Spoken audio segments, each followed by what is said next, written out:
Finally, Ethan Warren gives him no space. He's in the wall, turn 4, and he's taken out Bruce Steed as well. Oh, big moment there, Kurt Stenberg on his roof. Big crash in turn 4, that is an unfortunate huge crash.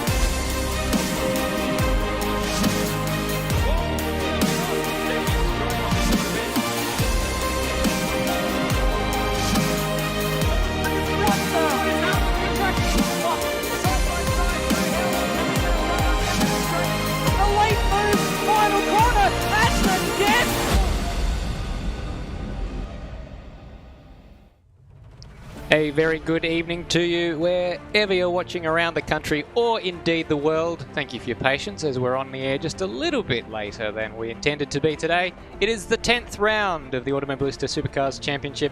My name is Stairs and it is my absolute pleasure to welcome Michael Floodman Zalavari to the commentary box. Good evening, everyone. Good evening, Stairs. It's a pleasure to be back yet again. I think it's the 4th round I've done in a row with you guys now. Which I love coming back and I love being involved, but you might start having to pay me the proper rates now. I think you've done more than both Madbird and myself this year. It's been a difficult year. I've had stuff going on in my life, and then Madbird on the sick list. So we wish him our best and hope for a very speedy recovery.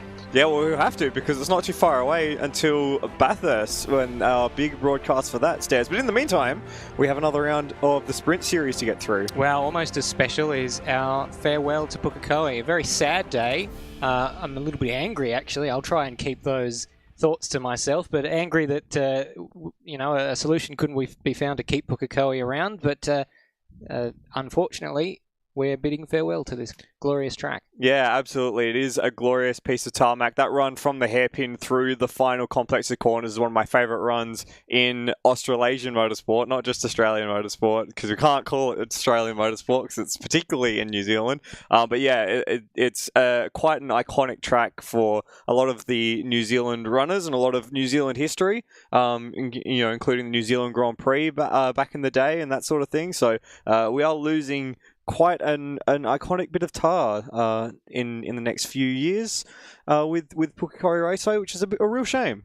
Definitely is, and if the real life action is anything to go by, we know that we're in for one hell of a night tonight with 2 action-packed rounds or races of the 10th round of the Automobilista Supercars Championship. Let's quickly recap the point situation heading into this round. It is Colin Warwick leading the way, and Kurt Stenberg behind him, Ethan Warren in 3rd, with Dane Warren dropping back to 4th by virtue of missing rounds earlier throughout the year. He will be back tonight. We've seen him practicing in the server, so he'll be trying to climb his way back up the driver's points classification.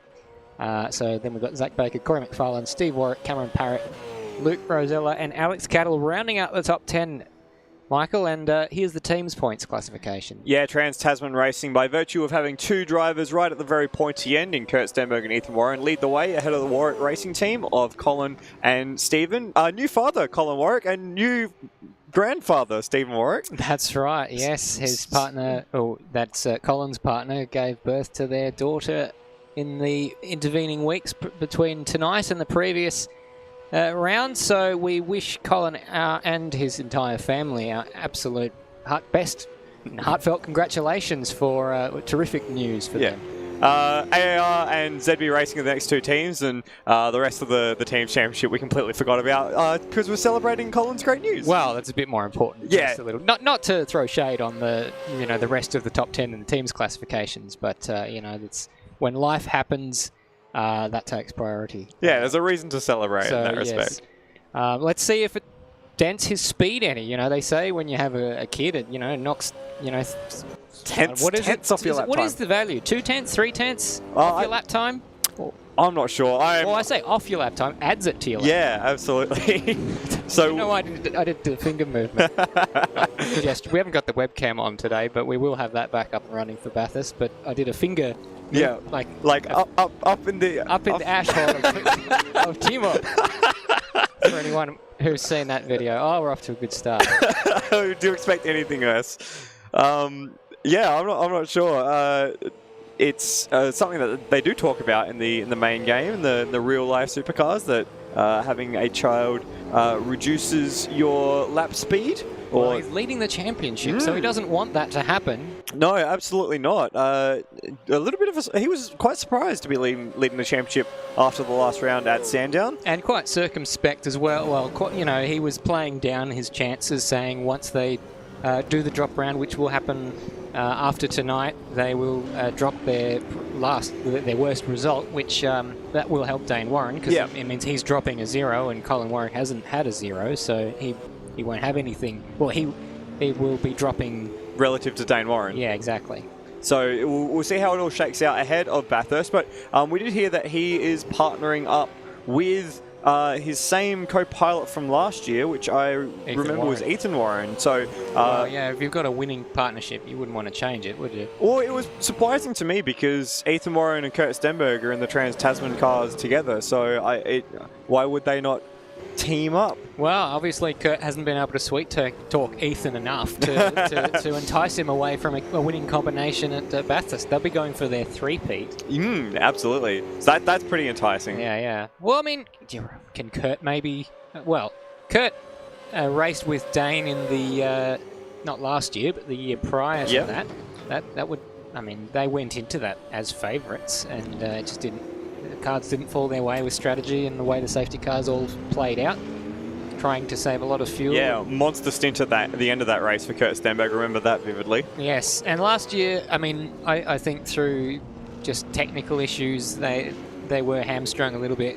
Kurt had to do all of his laps in one stint from, I think it was lap 64 until the end of the race or something like that. So yeah, that hurt them from a pace point of view because they couldn't do more than one driver change from memory.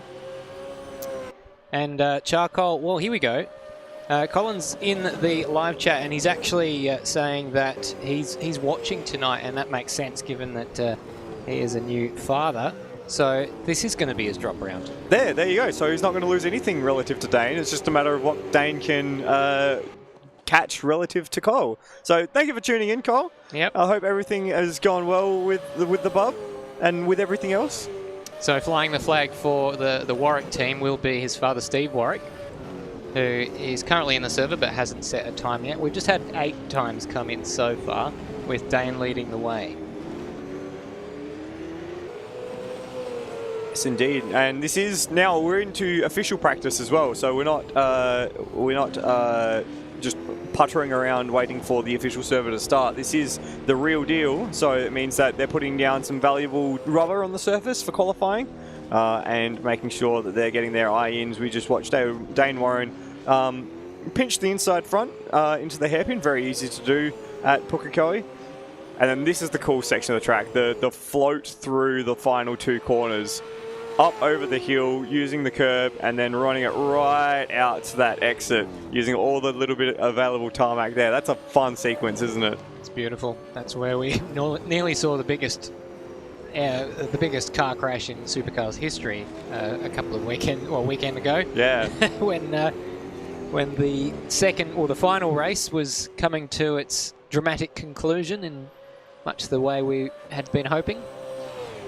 So I wonder if any of that sort of action will happen here tonight. We've had some glorious action in ASC at this track in the years before with the I believe there was one where there was a safety car restart for the final lap of the race. Oh, classic. Absolute just hectic one lap shootout. I mean, if you thought Abu Dhabi at the end of last year was a crazy last lap, just imagine that, but with every car, trying to swap positions. So I think that was 2019, because we haven't been to this track with the COVID situation for quite some time. You're right. 2019 would have been the last year. Oh, Dane is using a bit of the edges of the track surface. Decided to go back to the garage after that one. Change his pants.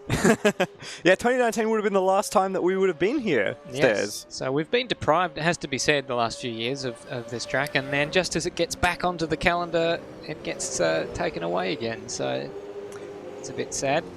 Indeed it is. But it does mean that, well, slightly related, we do get Adelaide back. That's true. Well, it shouldn't be an either-or situation. Yeah, absolutely.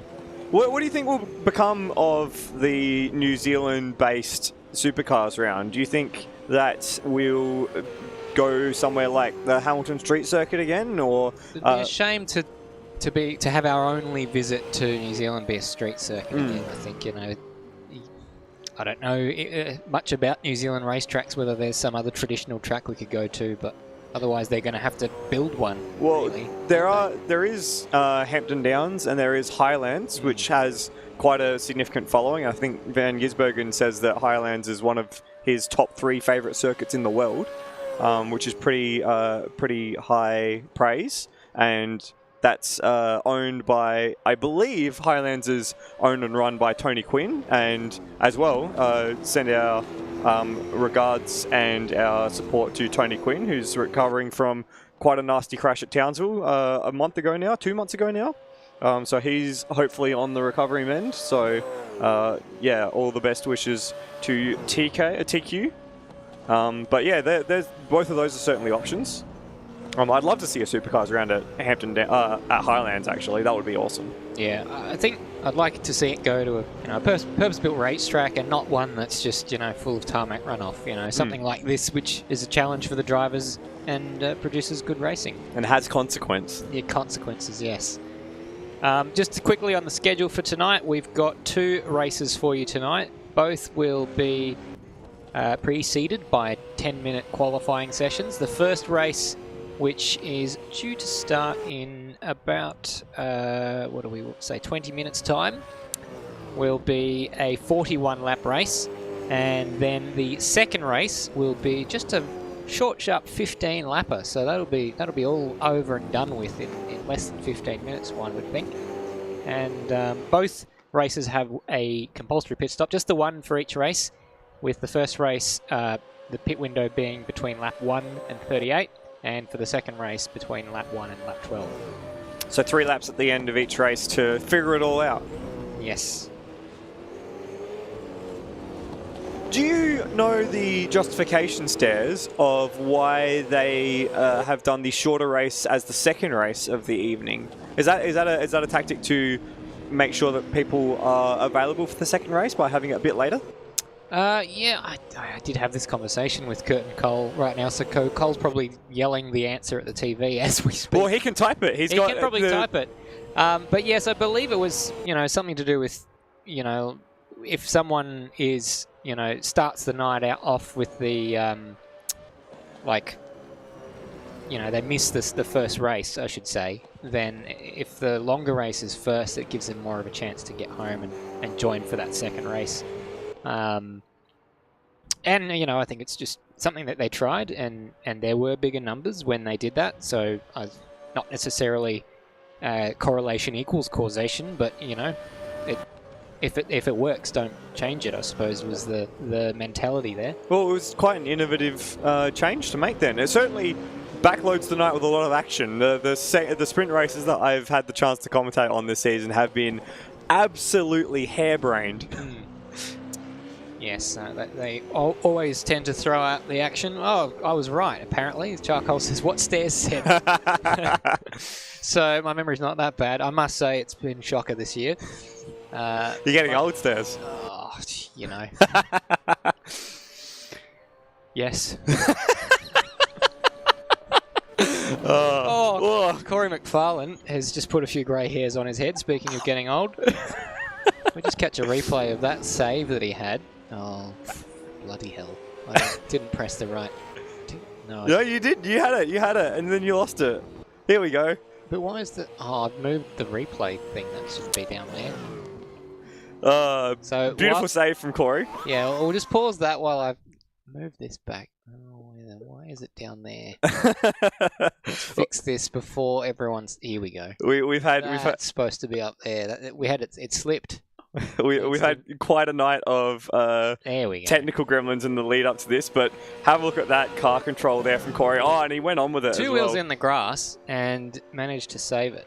We will be seeing a lot of people doing that this evening because that is the way you get around that corner sometimes. Because it is quite a terrifying little corner to get around. It's just the way that the track sort of He started again. He just did it again. That must be his line through that corner. He's just getting a bit of practice in. But yeah, the way that the track just kind of crests in the middle of that corner and then drops away, it really unloads the rear of the car. So you're kind of searching for grip as it just starts to disappear from you. So quite a driver's corner, you'd say, for that one. Something that makes you feel like you got, you know... Cojones. Cojones. Absolutely. Took the word right out of my mouth. You want that fizz, as James May might say. That's an old Top Gear reference going back some years now. Blimey. How long ago was it that Top Gear was actually Top Gear and not, you know, bankrolled by Amazon? And... Well, I was reading about this when I think it was about 2014 or 15 when Jeremy Clarkson got fired for being an idiot. And that was when, I guess, James May and Richard Hammond left in solidarity as well because they didn't want to do Top Gear without Jeremy Clarkson, and then the Amazon thing happened after that. But I don't know, they had a good run, 2002 to 2014. There's lots of good Top Gear action to watch throughout those years. Damn. But I was reading about the original Top Gear host before James May, who I'm struggling to remember his name right now, but he was just a used car salesman and didn't have a lot of experience on TV and was probably they expected quite a lot of him for someone who'd never been on TV before, and his segment was basically just, quite useful used car sales advice, which was good at the time, but very specific to the UK car market and very specific to the time that it was aired. Yeah. And so in subsequent, DVD releases, his segments were just completely chopped out. And so people say he's like the Pete Best of the Top Gear. Pete Best is the original drummer of the Beatles. Yes, of course. He was like the Pete Best of the Top Gear reboot. Well, I didn't even realise that there was a third presenter before James May. I thought it was just Hammond and Clarkson. Yeah, it was only one season before they replaced him with James May. Wow. Yeah. Imagine getting replaced by James May. Well, the rest is history, as they say. Yeah, absolutely. Speaking of history, this practice session is about to become history. Boom, it's history. Gone. See you later. Dane Warren from Ethan Warren. Well, we've come to expect that throughout practice and qualifying and race meetings this season. Yeah, those letters have been burnt into my monitor.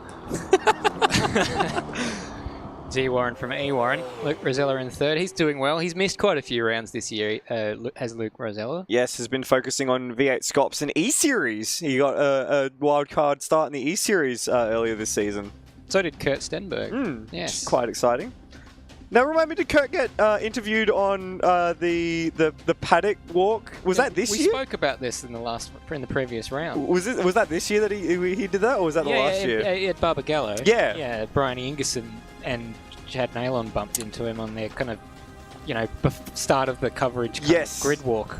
And he was just standing there with his coffee, and they had a bit of a chat about kind of E-Series stuff as he was going for the draft at the time. Yeah. But that kind of gave rise to a memory from 10 years prior when Kurt was 12 and he was on I don't remember the name of the show, but Brian Ingerson and Mark Scaife were there. Oh, no way.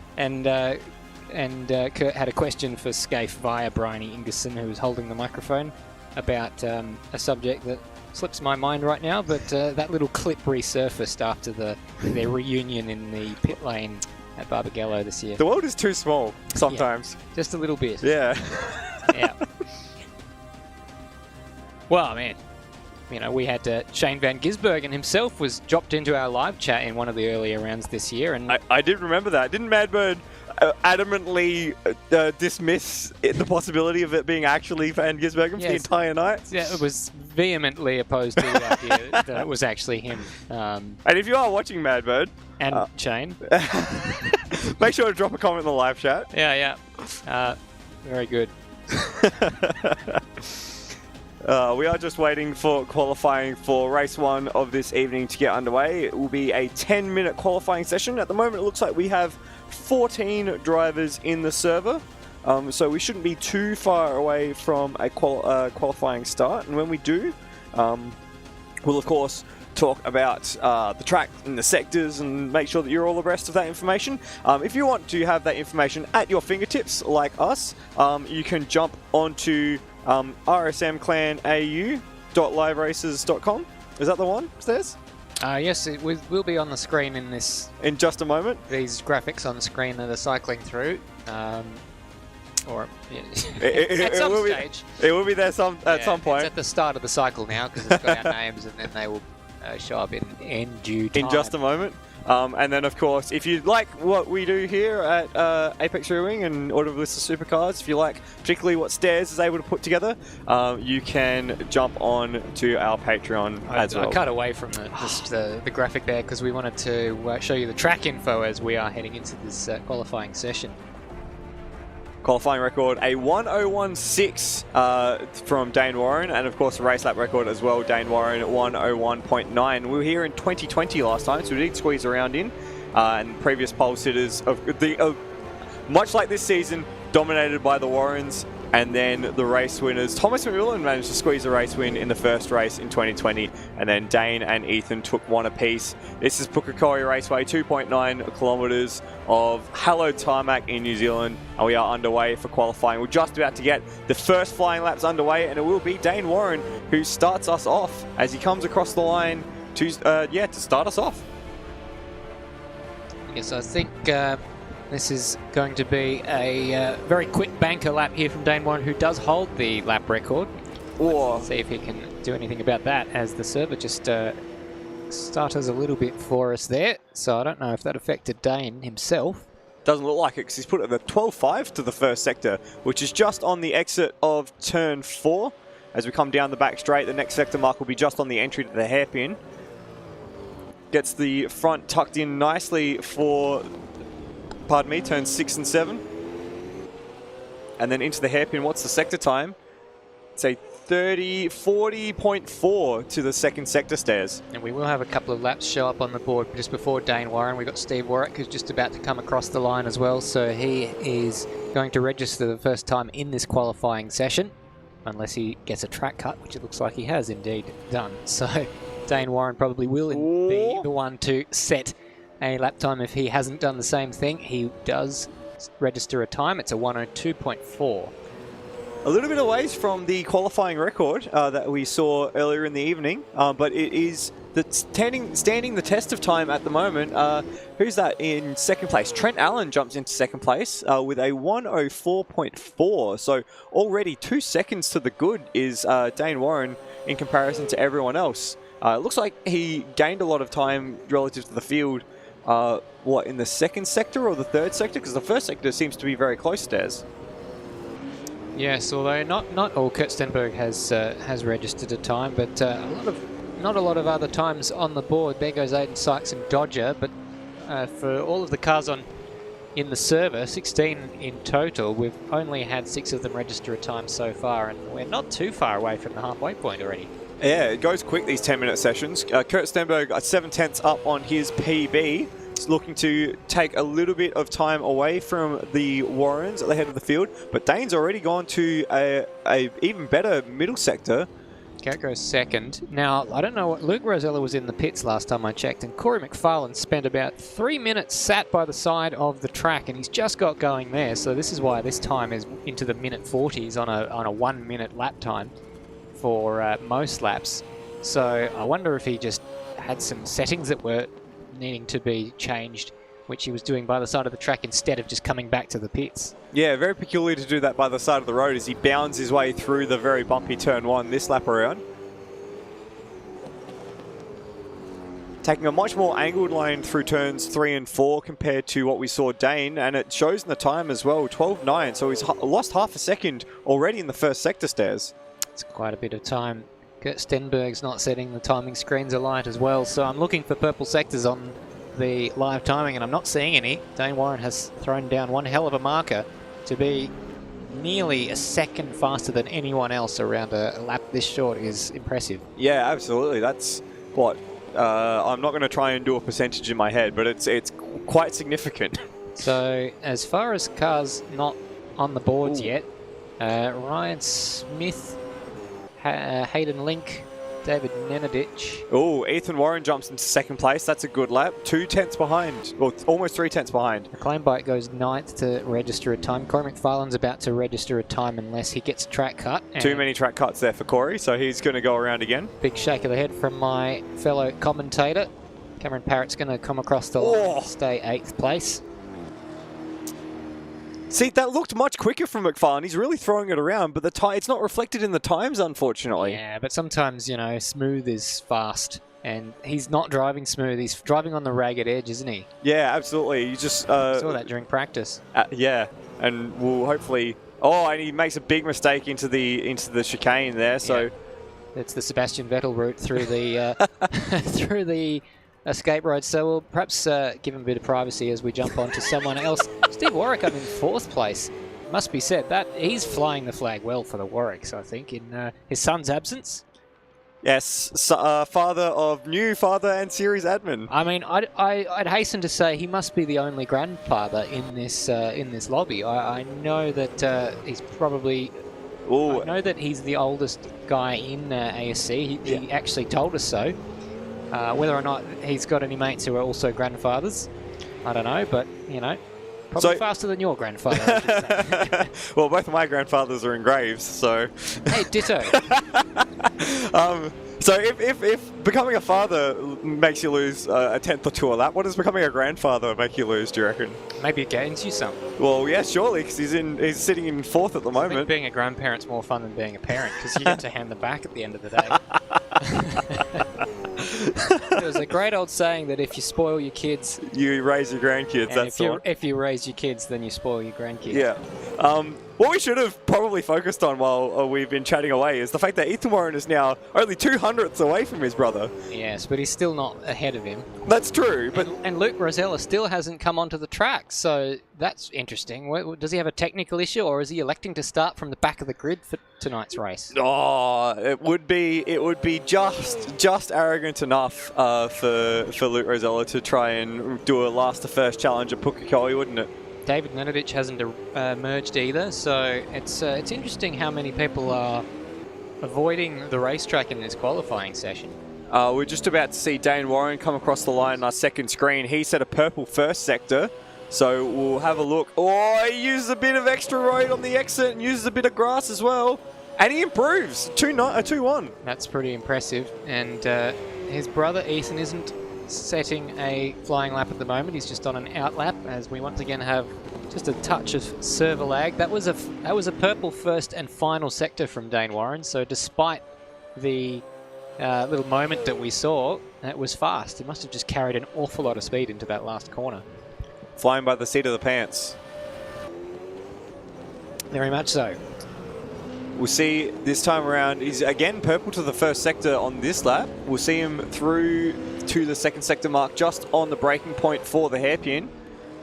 As you'll see a few look-ups in the background. He's down this time around, so maybe not the same outright pace on this lap. Ethan Warren just starting a lap, so we will keep tabs on that as Dane comes into the pits. Let's cut to Ethan.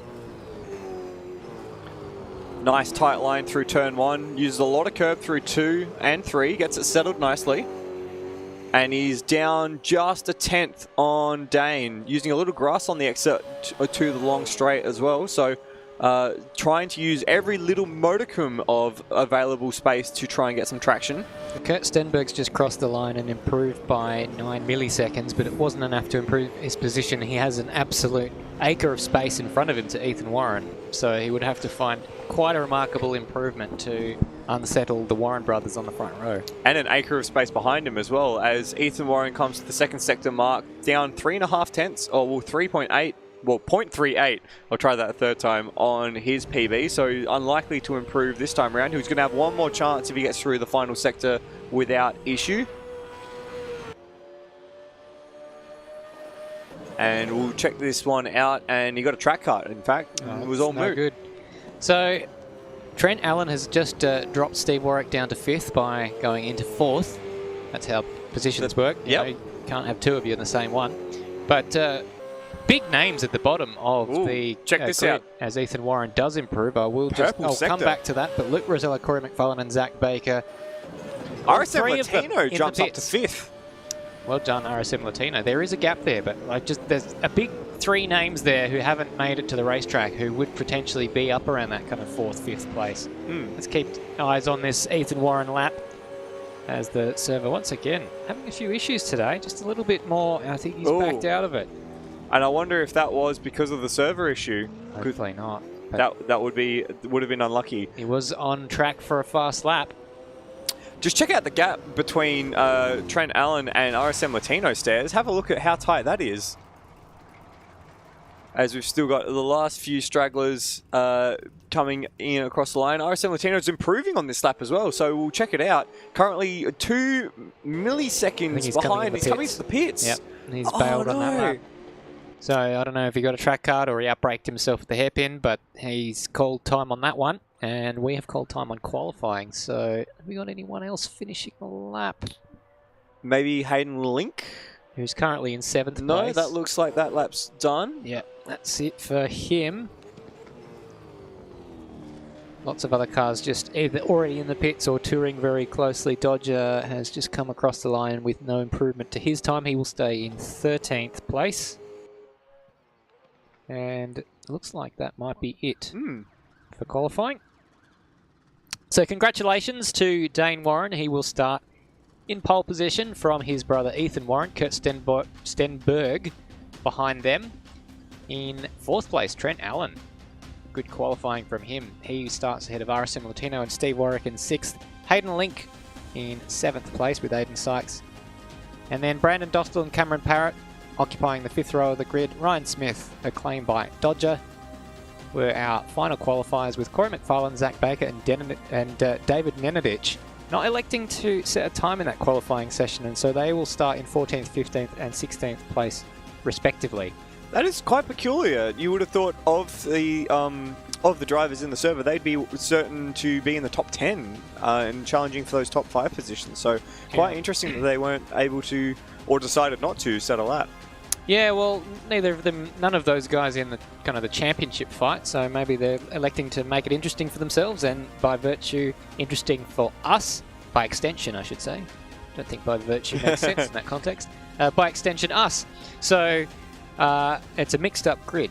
It's a little bit like the kind of what we have in Formula 1 towards the end of the season where we have, half the grid of engine penalties find themselves at the back of the grid. Which I'm starting to realise is that's by design to create mixed up grids. It has to be. I don't think it's saving them any money. I mean, now they have budget caps, so in theory they don't need these engine penalty things. Yeah, but then you can't. But if you let them run free, they're gonna just keep throwing engines at the thing regardless, and they'll always. But they can't do that because they'll run out of money. Now they've got a budget cap. So the original reason for these penalties coming in was to save money. Truth be told, I haven't been keeping up with F1 and how they administer things. All I know is that it was kind of farcical that it took 3 hours after qualifying to get a published grid for the next day after qualifying at Monza. Yeah. But, mixed up grid. We always say that the fundamental problem with motorsport is that we line them up in speed order and then we're, surprised when the race is boring because they all stretch out from one another. So you kind of need something to mix it up. I mean, one of the best races in Formula 1 history was in 2005 when it rained during their shootout. So all the fast guys were at the back because they had wet laps. Yeah, which one was that one? That was Suzuka, and you had... of course. Kimi Räikkönen and Fernando Alonso and Michael Schumacher were in sort of, I don't know, I think it was 16th, 15th and 17th respectively, and they all came through, and Kimi Räikkönen won on the last lap by passing Giancarlo Fisichella around the outside of Turn 1. It was a spectacular race. Damn. So, yeah, that sounds like a good time. Oh, it's great. Yeah. I've been following F1 this season with a group of friends who got me involved in the fantasy competition, but they're all Netflix fans. So they've only been watching the last season or two. So in literally the first race of the season, I made a joke about the first race in the 2009 season, and they just looked at me like we have no idea what you're talking about. And so I've kind of taken it upon myself to educate them. Yeah, to forcibly educate them with as much F1 knowledge as I can cram down their throats each week. They should do some more kind of retrospective, for Netflix, to really grow the Netflix thing. Have like a, retrospective season reviews to give people a bit of a solid grounding in the history. Yeah, absolutely. Like I told the story this last week of Sebastian Vettel's first win at Monza, because that was a similar... Totally unexpected. Absolutely. In Toro Rosso before the Red Bull team had even won a race as well. Because that was a similar sort of thing. The grid had been mixed up because it rained during Q2, and the likes of Lewis Hamilton and Kimi Raikkonen and Fernando Alonso were on Inters and didn't make it through into Q3. So, yeah, being able to tell these stories and get people... But the thing about that is he had pace. In absolutely. the race, looking back on that race, I think it was... if I'm not mistaken, it was a Toro Rosso 1-2 with Sebastian Bourdais in second, and behind them was Heikki Kovalainen, who was driving for McLaren, which was the championship winning... They didn't win the Constructors, but they won the Drivers' Championship with Lewis that year. Yeah. So that car should have been able to win the race in the hands of Heikki Kovalainen, but he just wasn't fast enough. And Sebastian Vettel in the Toro Rosso, which was an ex-Minardi, this was a team that was used to being at the back of the grid, and they would celebrate if they got points.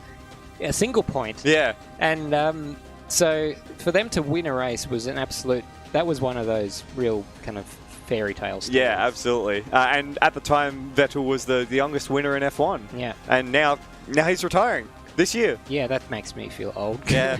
But like 2009 was like when Braun came through. Like that still feels like a modern era of F1 to me. Like that, especially with those kind of strange looking cars that they came out with that year. Yeah.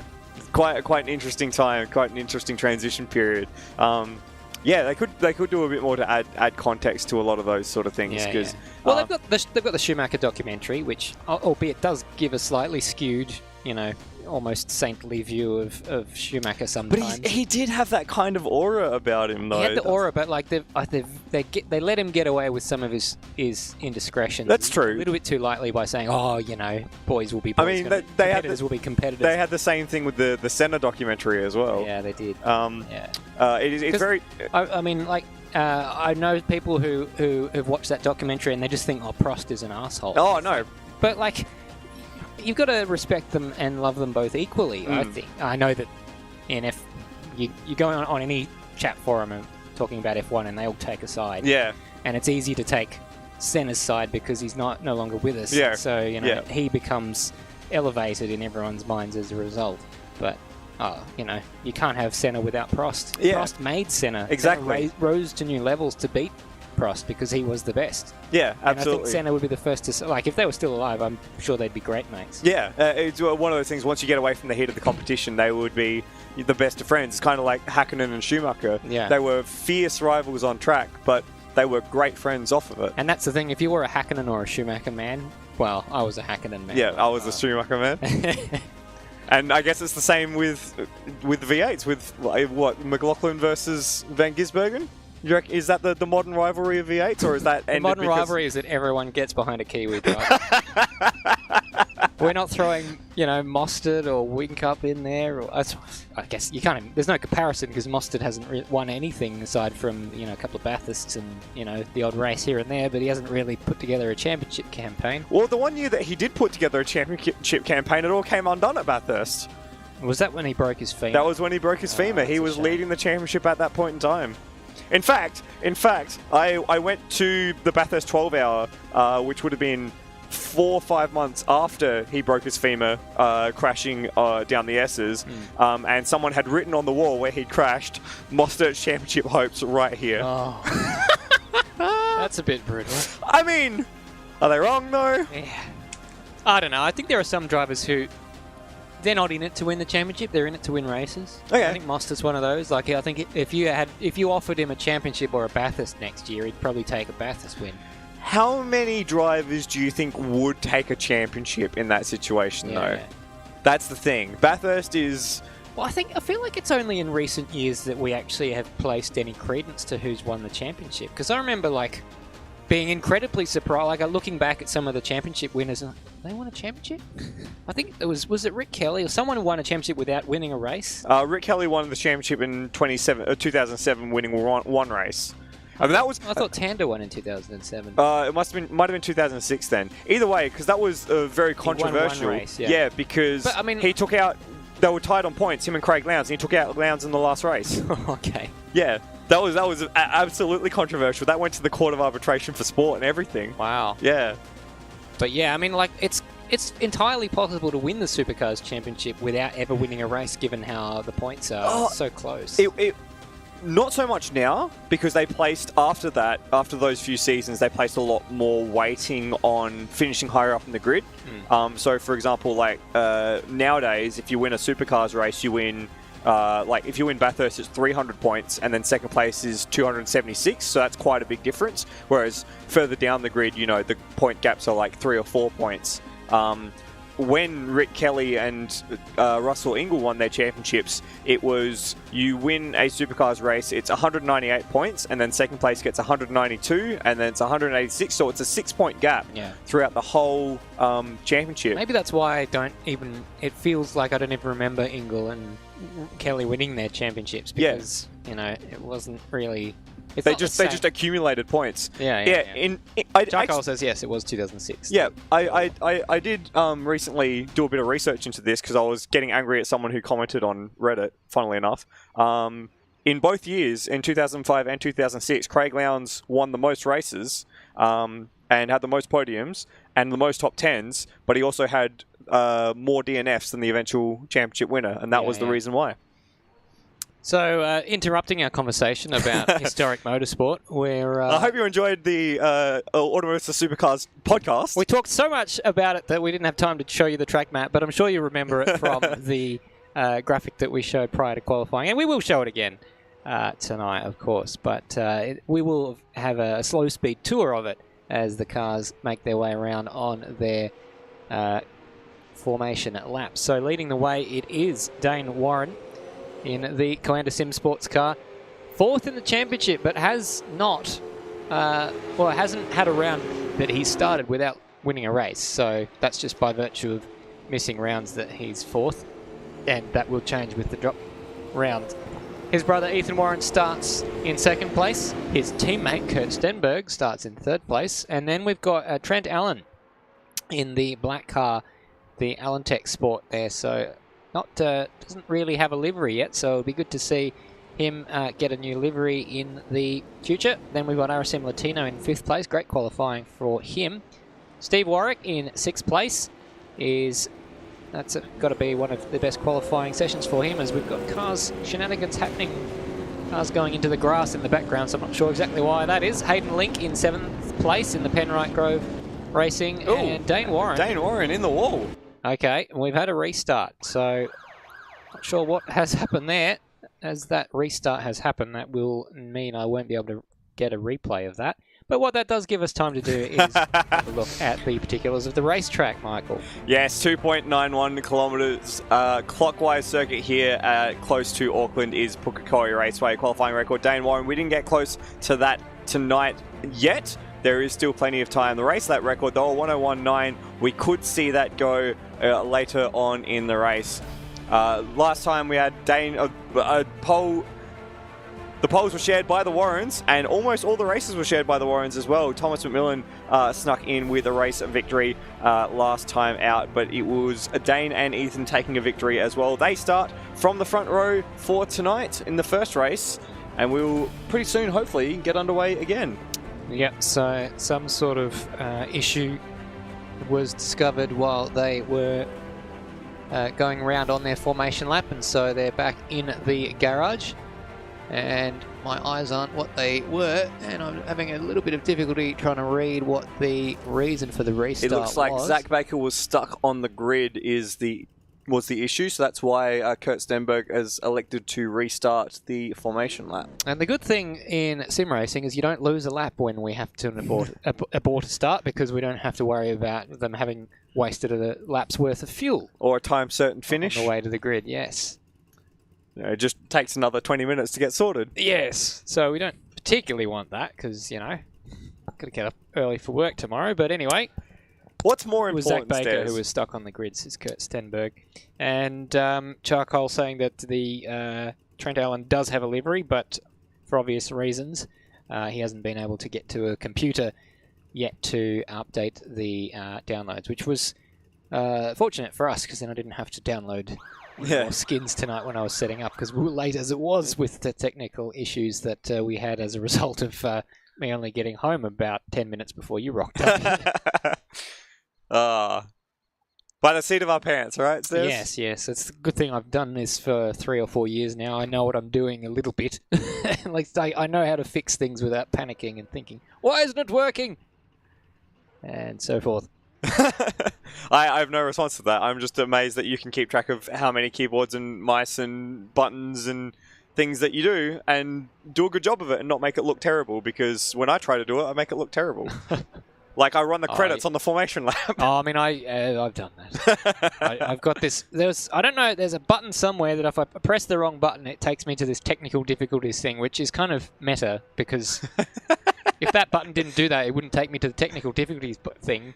But you don't want to press it. When you press it, it's true. Yeah. I am experiencing technical difficulties when that happens. So lights are flashing. Someone's impatient to get going. That was actually quite a remarkable turnaround. We got going pretty quickly considering. And so once again, Dane Warren will lead them away from pole position with his brother Ethan in tow. Kurt Stenberg starts out of 3rd place. The number 1 on his car, as he is the defending champion. A lot of work to do to retain that crown. Trent Allen in 4th place. Does have a livery, but not yet. For obvious reasons, it isn't, well, they might not be obvious if you just tuned in. Colin Warwick has had a baby. Well, his partner has had a baby. And so, the early days of parenthood, of course, I can imagine not lending themselves too much towards having any free time. RSM Latino in 5th place for Warwick Racing, and then his friend Steve Warwick and teammate in 6th place. Hayden Link in 7th for Penrite Grove Racing. Then we've got Aidan Sykes in the Syncom Motorsport number 15 car. Brandon Dostal in the privateer with the big red circle on the front. Then we've got the ever-present Maple Leaf Sim Sports car driven by Cameron Parrott. Just quickly, Stairs, you know that the big red circle is the Pertec logo, right? Well, I do now. Carry on. I just thought the Pertec logo was great big yellow, Carry on. We've still got grid to go. I don't notice things like that, because they're not important to me. Ryan Smith with the number 11 car with the great big magenta colours on it. And Acclaim Bite with the big blue oval on his car. I don't know what logo that is. Never seen that before. Dodger with someone's name on his car. Not seen that one either. Someone named Jack. And then we've got a big M on Corey McFarlane's number 14. These guys didn't qualify, so that's why they're starting much further back than we're used to seeing them from a pace point of view. David Nenadic in 15th. Luke Rosella in 16th for Synergy Sim Racing. And Peter Stenberg joins after qualifying with the Peter Stenberg car. So we've got Stenberg's at the back of the grid, Stenberg's near the front, and Zach Baker in 18th. So that rounds out our grid of 18 cars. We're about to get going for race number 1. Revs are rising. And a drive-through penalty for Steve Warwick after a great start. That's unfortunate for him. It looks like Ethan Warren's got a great launch. Dane Warren's in danger of going down to 3rd here. Gets bumped by Kurt Stenberg, but it's Ethan Warren who's going to lead them through. Very good start from Ethan. We see, there's carnage in the background. It looks like Luke Rosella and David Nenadic, and there's more. It looks like there's contact between Stenny and Dodger as well. It's been chaos at the back of the field. Yeah, we're going to catch a replay of that. Oh, it's lagging a little bit because there's quite a few people. So see, and we safety car as well, by the way. No surprises whatsoever. So did this happen in front of? Yeah. So it was actually Luke Rosella and one of the David ZD cars. Nenadic, I think that was. So as there is a safety car, we will we'll see if we can get to the bottom of this. No. So Luke is next to the pink car, which, remind me, that's Ryan Smith, is it? Let's see if we can find a better angle here, because we're going to have to dissect this. I'm just keeping my eyes. Doesn't look like anyone's coming to the pits because the pit window wouldn't have opened yet. Just yet. So it looks like Luke, and at that point he's already crashed. So he's next to Ryan Smith just as they get to the midpoint of the corner. And do they make contact there? It looks like there's a little bit of contact between Rosella and Smith. That unsettles Rosella. He spins to the inside, cleaning up David Nenadic, who has nowhere to go. And then from that point, it's, you know, do your absolute very best and pray to your lucky stars that you sneak through. And it looks like a claim bite managed to get through. Zach Baker just sneaks through, but Dodger had nowhere to go, and Stenny didn't have anywhere to go as well. So, yeah, you just see Steve Warwick gets another drive-through penalty, which is very peculiar. Oh, yeah, so there's a bit of... we'll go back to just live pictures because there has been some cars just in the back of that shot. Yeah, so see the Zach Baker car right at the back of that shot. Let's see if we can go back there. That car was backwards a second ago. So it looks like a claim bite has driven into the back of him. So there was some checking up going on, and that's going to be a bit of damage for Zach Baker. That's unnecessary. You don't need that to happen. And it looks like there's maybe been afters or a claim bite's held up to let him back through. But you know, for when you're under safety car, you need to be paying a little bit more attention. Let's see if anyone comes into the pits here. No. It'd be a long way to go on one set of tyres. That's true. Yes, because it is a 41-lap race. So let's go back to our replay of... let's see if we can find the Luke Rosella car, which is currently in position 12th. 13th at the moment. 13th, all right. So here we go, on board with Luke Rosella. Ooh, there's the contact. Got into the side Smith. of that Smith car, yeah. And then, yeah, that was the moment then with David Nenadic. So it was actually Nenadic who got the hardest hit there. Because, yeah, what's going on here between Rosella and Smith? It looks like, is Rosella understeering or is Smith closing the door? Smith gave him the room. I mean, how much further out into the marbles can you get if you're Smith? This is true. This is lap one, and yeah. He did come across a bit, and I mean, he probably wouldn't have known Luke was trying to go through that small gap at the time. But on lap one, can you really try and dive down? I'm not sure that's necessarily the wisest move. It's one of those unfortunate things. It's a racing incident which is Constantinated, and has meant that, you know, unfortunately for David Nenadic, he's out of the race. And it looks like, actually, Zach Baker is out of the race as well. Yeah, well, that's no surprise because he got whacked into the wall by a claim bite on the first safety car lap. So no qualifying for either ZB car, and both of them ending their race in the garage. Horrific for their team's championship Absolutely. position. At the end, before the end of the second lap, yeah. They will get 25 points each for starting the race, but that pales into insignificance compared to the points you get for finishing. Even in 15th place, you get a lot of points. So that's no good for them. Some other tales throughout the field. Stairs, another cracking start for Ethan Warren, taking the whole shot like he has a few times this season. Yeah, the safety car's going around again, so we'll have an opportunity to just run you through the grid to see kind of who the big movers and shakers were. Oh, we do have a pit stopper, by the way. Smith coming in. That did look like the tinge of magenta. So I wonder if that car has any damage. So it is indeed Smith coming into the pit, so he will drop to the back. So he's throwing the dice. Let's see what comes of that one. We wait and see. But it is Ethan Warren who got the much better start than Dane Warren, and his teammate Kurt Stenberg followed him through. There was a little bit of door banging, but not as much as what we saw further back down the field. So well done, Kurt Stenberg and Ethan Warren. Dane Warren with some work to do, but we know he's got the talent and the speed to do that. So Trent Allen's where he started. Hayden Link up 2 spots, so he has dispatched of some cars. Aiden Sykes as well came with him. Brandon Dostal up 2 spots. Arasim Latino down 3, and of course we saw Steve Warwick got those 2 drive-through. Was it drive-through or yes. stop goes? But one of them for jumping the start, and another one a little bit later on for an indiscretion that we didn't see the cause of. Corey McFarlane up 4 spots. So as far as the guys at the back, he's the big winner, making his way up into the top 10. Luke Rosella up 5 spots as well. Despite having that spin and causing that accident. Yeah. So that's interesting, isn't it? How, you know, these big incidents can happen and one person finds themselves out of the race, the others, you know, actually got a decent chance of some good points later on. So Steve Warwick's down to 7th with his unfortunate woes, and that's probably going to get worse because he's got the drive-through. It was a drive-through, yes. I asked you that. Standing in 15th, Ryan Smith catching up to the back of the field now in 16th. So he will catch them as they get towards the end of the lap, and Zach Baker and David Nidich, as we mentioned, out of the race. So I think we're going to get a restart. It looks like the safety car has peeled off. Yes, indeed. It will be Ethan Warren who brings us back to the line. He's holding everyone up all the way to the line, it looks like. We'll take it to the very last moment before he hits the throttle. Dane Warren looks like he's very close in behind Kurt Stenberg. And away we go. Potentially with a look down the inside at turn 1. Then nose to tail. Ethan's got a bit of quite a few car lengths here, but Kurt Stenberg with a lot of pressure.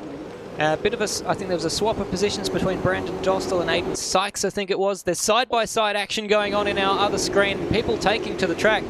Arriving with hot tyres was Ryan Smith. Goes around the outside of Peter Stenberg, and a car without its bonnet there is Dodger. So he's lost the Jack Daniels bonnet. As down the inside, Kurt Stenberg looking on his teammate Ethan Warren. Oh, and we've lost Hayden Link. Trent Allen, beg your pardon, in the black car without a livery going down. So he looks like he just got it all sorts of out of shape. RSM Latino is dropping down the field as well. He's gone down to 14th. And Dane Warren through on Kurt Stenberg at the hairpin using the inside line there. So he's now into second place. How about Kurt Stenberg, though? Had the rears locked and the full slide on to try and not take out his teammate at the chicane there. Yeah, and I think Steve Warwick coming into the pits to serve his drive-through penalty. Oh, we got a car on the wall. Ethan Warren. We got a car on the wall at the final corner that looked like Brandon Dostal. Yeah, so is that going to trigger another safety car? And he's in the lane, so he's done. So let's see if we can catch what happened to that. Did he do it all by himself, or was he helped? Oh. No, he cut the car completely unsettled and was very lucky not to take out Cameron Parrott there. So that's an unfortunate end there to to Brandon Dostal's race. Back at the front, it is still Ethan Warren as Kurt Stenberg follows Dane Warren very, very deep into the chicane there. Looking for any opportunities to try and make that move back on Dane, to try and hassle him so that way Ethan can get a little bit of breathing room. And it's actually given Ethan a few car lengths to just work with here and try and step away from the field. It's still, 38 laps to go. So we've got Trent Allen. Yeah, I think he might be retiring here. He took to the escape road, so I'm not sure. I think there was a lot of smoke coming up when he hit the brakes. I don't know. Yeah, there's damage on that car because he's touring around, and when he hits the brake, a lot of smoke comes off that car. So I think he's been in the wall somewhere, and he's coming into the pits. So we'll keep you abreast of his progress, whether he's coming in to retire or whether he's coming in to get that fixed. There's something wrong with that car. So after his spin, maybe he got tagged, and that has caused some damage to his car. Ethan Warren stretching away from Dane just at these early stages. That's not something we've said a lot this season, is it, Stairs? Dane's got his faces, his one face, of which he only has one, full of Kurt Stenberg. When I say face, I mean in the mirror. His mirror, yeah. Stephen Warwick into the pits again, but interestingly, to serve the other drive-through penalty. Check out who's in 5th place, Stairs. Luke Rosella has carved his way through the field. Yes, although he might be called up to the driving standards observer, according to Colin Warwick in the live chat after the first lap indiscretion. But, well, we'll see what happens there. Peter Stenberg has DNF'd out of 13th place, so it's becoming a race of attrition. He joins Brandon Dostal, Zach Baker, and David Nenadich. And I'll wait to see whether Trent Allen joins them, but it still says he's in the race, just a lap down. Unfortunately, what was a very promising, strong start has all gone awry for him. But top three kind of stretching out, so we'll see if we can find what other battles are happening in that's a lively race. One. And Cameron Parrott, Luke Rosella over 4th and 5th place. And that's sorry, not Cameron Parrott. I meant to say Corey McFarlane. I don't know why I said Cameron Parrott, because he is not there. He's in 8th. And have a look at Hayden Link as well, trying to round his way around. Oh my goodness. That was a bit of a that was just choreographed to perfection. What a there. spontaneous move. Was that a planned move, do you think? Or was that something that he's just gone, oh, well, I guess we're going this way? You don't plan locking the rears like that. Or What a like move. your opponent doing so. Very, very wide for all of them, actually, as Corey McFarlane goes through up 10 spots from where he started. Luke Rosella doesn't seem to be carrying much damage in that battle. Oh, check out the two-wheel action from the group as they go over the curbs at turn 2. Oh, smoke signals. Using absolutely everything that they can to get through that section of track. Hayden Link, he'd do well to hold on to the tail of this battle here and just try and get them to tow him around for a little while. That would give him quite a bit of pace and quite a bit of a sort of map to get around the circuit quickly. Bit of a carrot there. I don't think Corey McFarlane's tyres are going to last at the rate that he's... In fact, there's a move here. Luke Rosella going down the inside and blocks the route nicely so that Corey McFarlane can't affect the kind of switchback. So that position has changed hands once again with Luke Rosella finding his way up into 4th place. But how much longer there? Corey McFarlane looking like he might be close enough to dive down the inside of turn 1. Defensive move for Luke Rosella, but Corey goes to the inside of the inside, and there is door banging action. This is a scintillating battle, except Corey McFarlane has completely misjudged his speed on the entry to turn 1 and just shortcuts the grass there. He's going to have to give that position back, and I would be very surprised if he doesn't do so on the preceding straight here. But he hasn't done it yet. I think he's just going to try and do it in a way where he doesn't lose much speed. I wonder if Luke Rosella also cut the chicane on the other end, so they're trying to they're saying, well, you cut the chicane one end, I cut the chicane the other end, it all works out, right? Yeah, it doesn't work out for Hayden Corey Link, took though. so much speed That's into true. turn 1 that it was not. There was no way he was making the corner without doing that. Oh, a little bit of a touch up on the rear as they go into the hairpin. Rosella dives to the inside once again. And squeezes McFarlane out to the curb. This is classic Pukekohe stuff.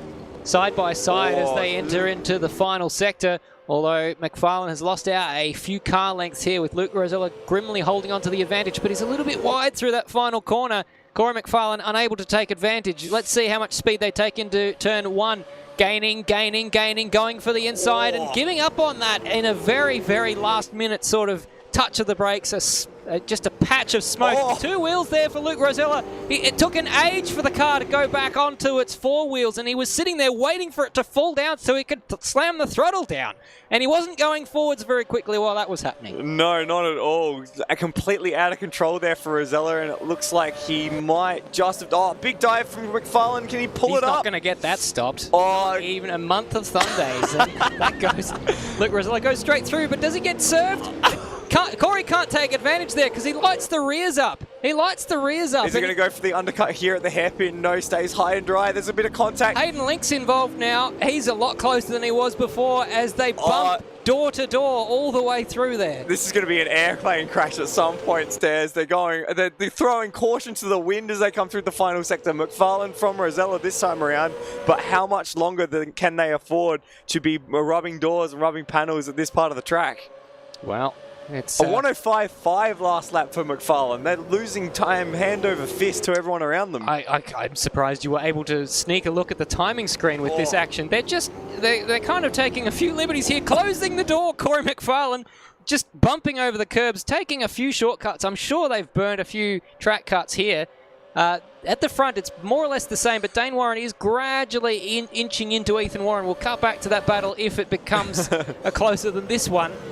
Which at the moment doesn't look like that's going to happen, but Luke Rosella getting it stopped nicely there. But the switchback once again is on for Corey McFarlane. They banged doors because that was the only way Corey was going to stop Luke Rosella from being down the inside at the hairpin, but he's down the inside at the hairpin anyway, locking up those fronts. Corey tried to drive around the outside, but Luke was looking in his mirrors and he blocked that. That was actually some pretty good driving because I don't think he was too over the line there. It was quite... It was marginal. Quite marginal. At the very edge of marginal. This is cracking stuff from the pair of them. They're both trying to outfox each other and doing it in quite a bullish sort of way at the moment. So once again, do they get through the chicane unscathed? That was about as clean as I've seen it from them for quite a few laps. Not too much track cuts, not too much curbs. They might be pretty low on their track cut count, so they'll have to behave themselves. Once again, Corey following Luke across the track, going for the outside this time. Goodness, we've seen some deep braking into this corner here, and that was as clean as we've seen it for quite some time. Was Luke just checking up there a little bit to kind of throw Corey off of his rhythm? Trying to hold Corey high and dry, and again, high and dry around the outside of the hairpin. If he can just hold him out there and prevent the switchback, he's going to eventually find some room to maneuver, and it looks like he's just done enough for the moment, about a car length as they come through the final sector. But Corey has been strong here. We saw him practicing sliding that car out over the hill, over the grass, just like that in practice, and he might just have enough to get the run into turn 1. He's not... They're harrying each other quite a fair bit through the first part of the track. They're so closely matched. It's absolutely incredible here, and it's, you know, I thought once one of them got ahead of the other, then, you know, maybe they would start to stretch away, but it's been, you know, back and forth, and, well, Corey's been able to live with the pace of Luke Rosella. Perhaps just stretching away a little bit here, but of course that slipstream comes into its own. It gives Corey a look in here. Looking for the inside, but just not quite having the braking ability. Luke Rosella's very tight to the inside here, which will give Corey good drive if he can get the power down. But of course, it puts him on the outside. I think there might have been a bit of contact there as Luke Rosella was just struggling with the rear end, but it didn't end up giving Corey the opportunity that he wanted. Corey actually did very well to try and set Luke up there, and Luke did well in return to block that line at the hairpin. Corey just kind of forced Luke to the inside in the middle of the chicane and then swung the whole way back out to try and open up that entry into the hairpin. So very well done there. He almost got a bit too close. If he hadn't made contact with the rears going into the hairpin, just with that, where both of them had that moment, then he might have actually had enough room to affect the pass. But not to be this time around for Corey. He's still got another, 25 laps to figure it out. So crossing going across the track there is Luke Rosella, and into the pits actually comes Dane Warren. So he hasn't been able to catch Ethan. He's been kind of maybe a tenth or two quicker on one lap here or there, but it hasn't really been enough to close that gap. Levi McMillan in the chat saying, is there only one race? I can tell you this is the only battle worth watching at the moment. And through this time is McFarlane, but can he hold Luke high and dry through the final sector? Yes, he can for the moment. Both of them have a bit of a wiggle over the bump between turns 10 and 11. And into the final corner, it's McFarlane this time who leads this battle in third place as they just go past Dane Warren in the pits, side by side into turn 1. Surely they're going to sort this out before they get to turn 1. They do, but Luke's not liking being behind McFarlane at the moment. And McFarlane makes a mistake into turn 2. There's going to be side by side action. They collide, they hit doors, and they hit doors again on the exit. And this is going to be a drag race down the back straight. Once again, it's Ford versus Holden here. McFarlane versus Rosella. They're pushing each other down the back straight. This is going to end in tears. About to, yeah. Of course. They were starting to drive a bit more cleanly, and they were pulling away from Hayden Link as a result. They were both kind of just drawing each other along. But this battle has hotted up again in the last lap, and that is allowing Hayden Link back into the fight. He's got the best seat in the house at this point. He does. It's a great view. And Luke Rosella once again was tight to the inside line. I was going to say, is one of them going to pit here? It might be a good idea to kind of get yourself out of the fight and give yourself a chance of an undercut. But that's no fun to watch. No, I know. But I'm just thinking from an individualist point of view. We saw that Dane Warren's gone for that undercut to see if he can make any indentation on Ethan Warren, but Ethan Warren was holding his own pace-wise in the first part of this race, so it still leads from Kurt Stenberg. Dane Warren rejoined in 10th place, and he's got clear track ahead of him. So this was finally seemed to have calmed down just a little bit. We've got Rosella from McFarlane from Hayden Link. Aiden Sykes is the next car back. Down 7 seconds ahead of Ryan Smith, and then Cameron Parrott just with RSM Latino on his tail. Dane Warren is about 13 seconds behind that battle, and then there's Dodger, Acclaim Bite, and then Trent Allen and Stephen Warwick, unfortunately a lap down due to their additional pit stops. We haven't really talked about the possibility of the getting involved with the lap runners here, but it is a very short track. It's a very short lap time here, about a 1:02 for the front guys. So if you do have a long pit stop, or if you are a bit far behind, you can find yourself a lap down, as Stephen Warwick and Trent Allen have done. Yeah, so it's only those kind of last two cars who are a lap down. It's Dodger's the next car that Ethan Warren is going to come across, and he might come across him on this lap as Ethan Dodger has just thrown quite a bit of smoke in the air at the hairpin. Does Ethan just elect to pit now and avoid the pain of having to lap Dodger? I think he's quite comfortable that he'll be able to do that without losing too much time. It's a big gap from Dodger to the next car. A claim bite has just come through the pits, and he's now gone a lap down as well. Just to keep you abreast of that. Yes, the biggest gaggle of cars is from 7th down to... as we got McFarlane making a move now on Rosella. A little deep at the hairpin, and Rosella affects the undercut quite nicely, it must be said. They're still going at it, Stairs. Oh, absolutely. I think this might go on right through to the pit stops, as we did see Hayden Link in the back of that shot diving into the pit lane, so that's probably a decent idea. See whether he can... Well, what he's hoping for now is that these two hold each other up, and Hayden has a very, very good outlap, gets up to speed quickly, and maybe jumps in front of them.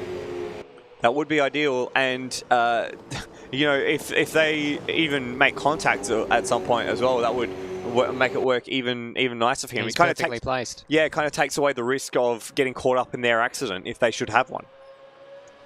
So once again, Ethan Warren has elected to stay out.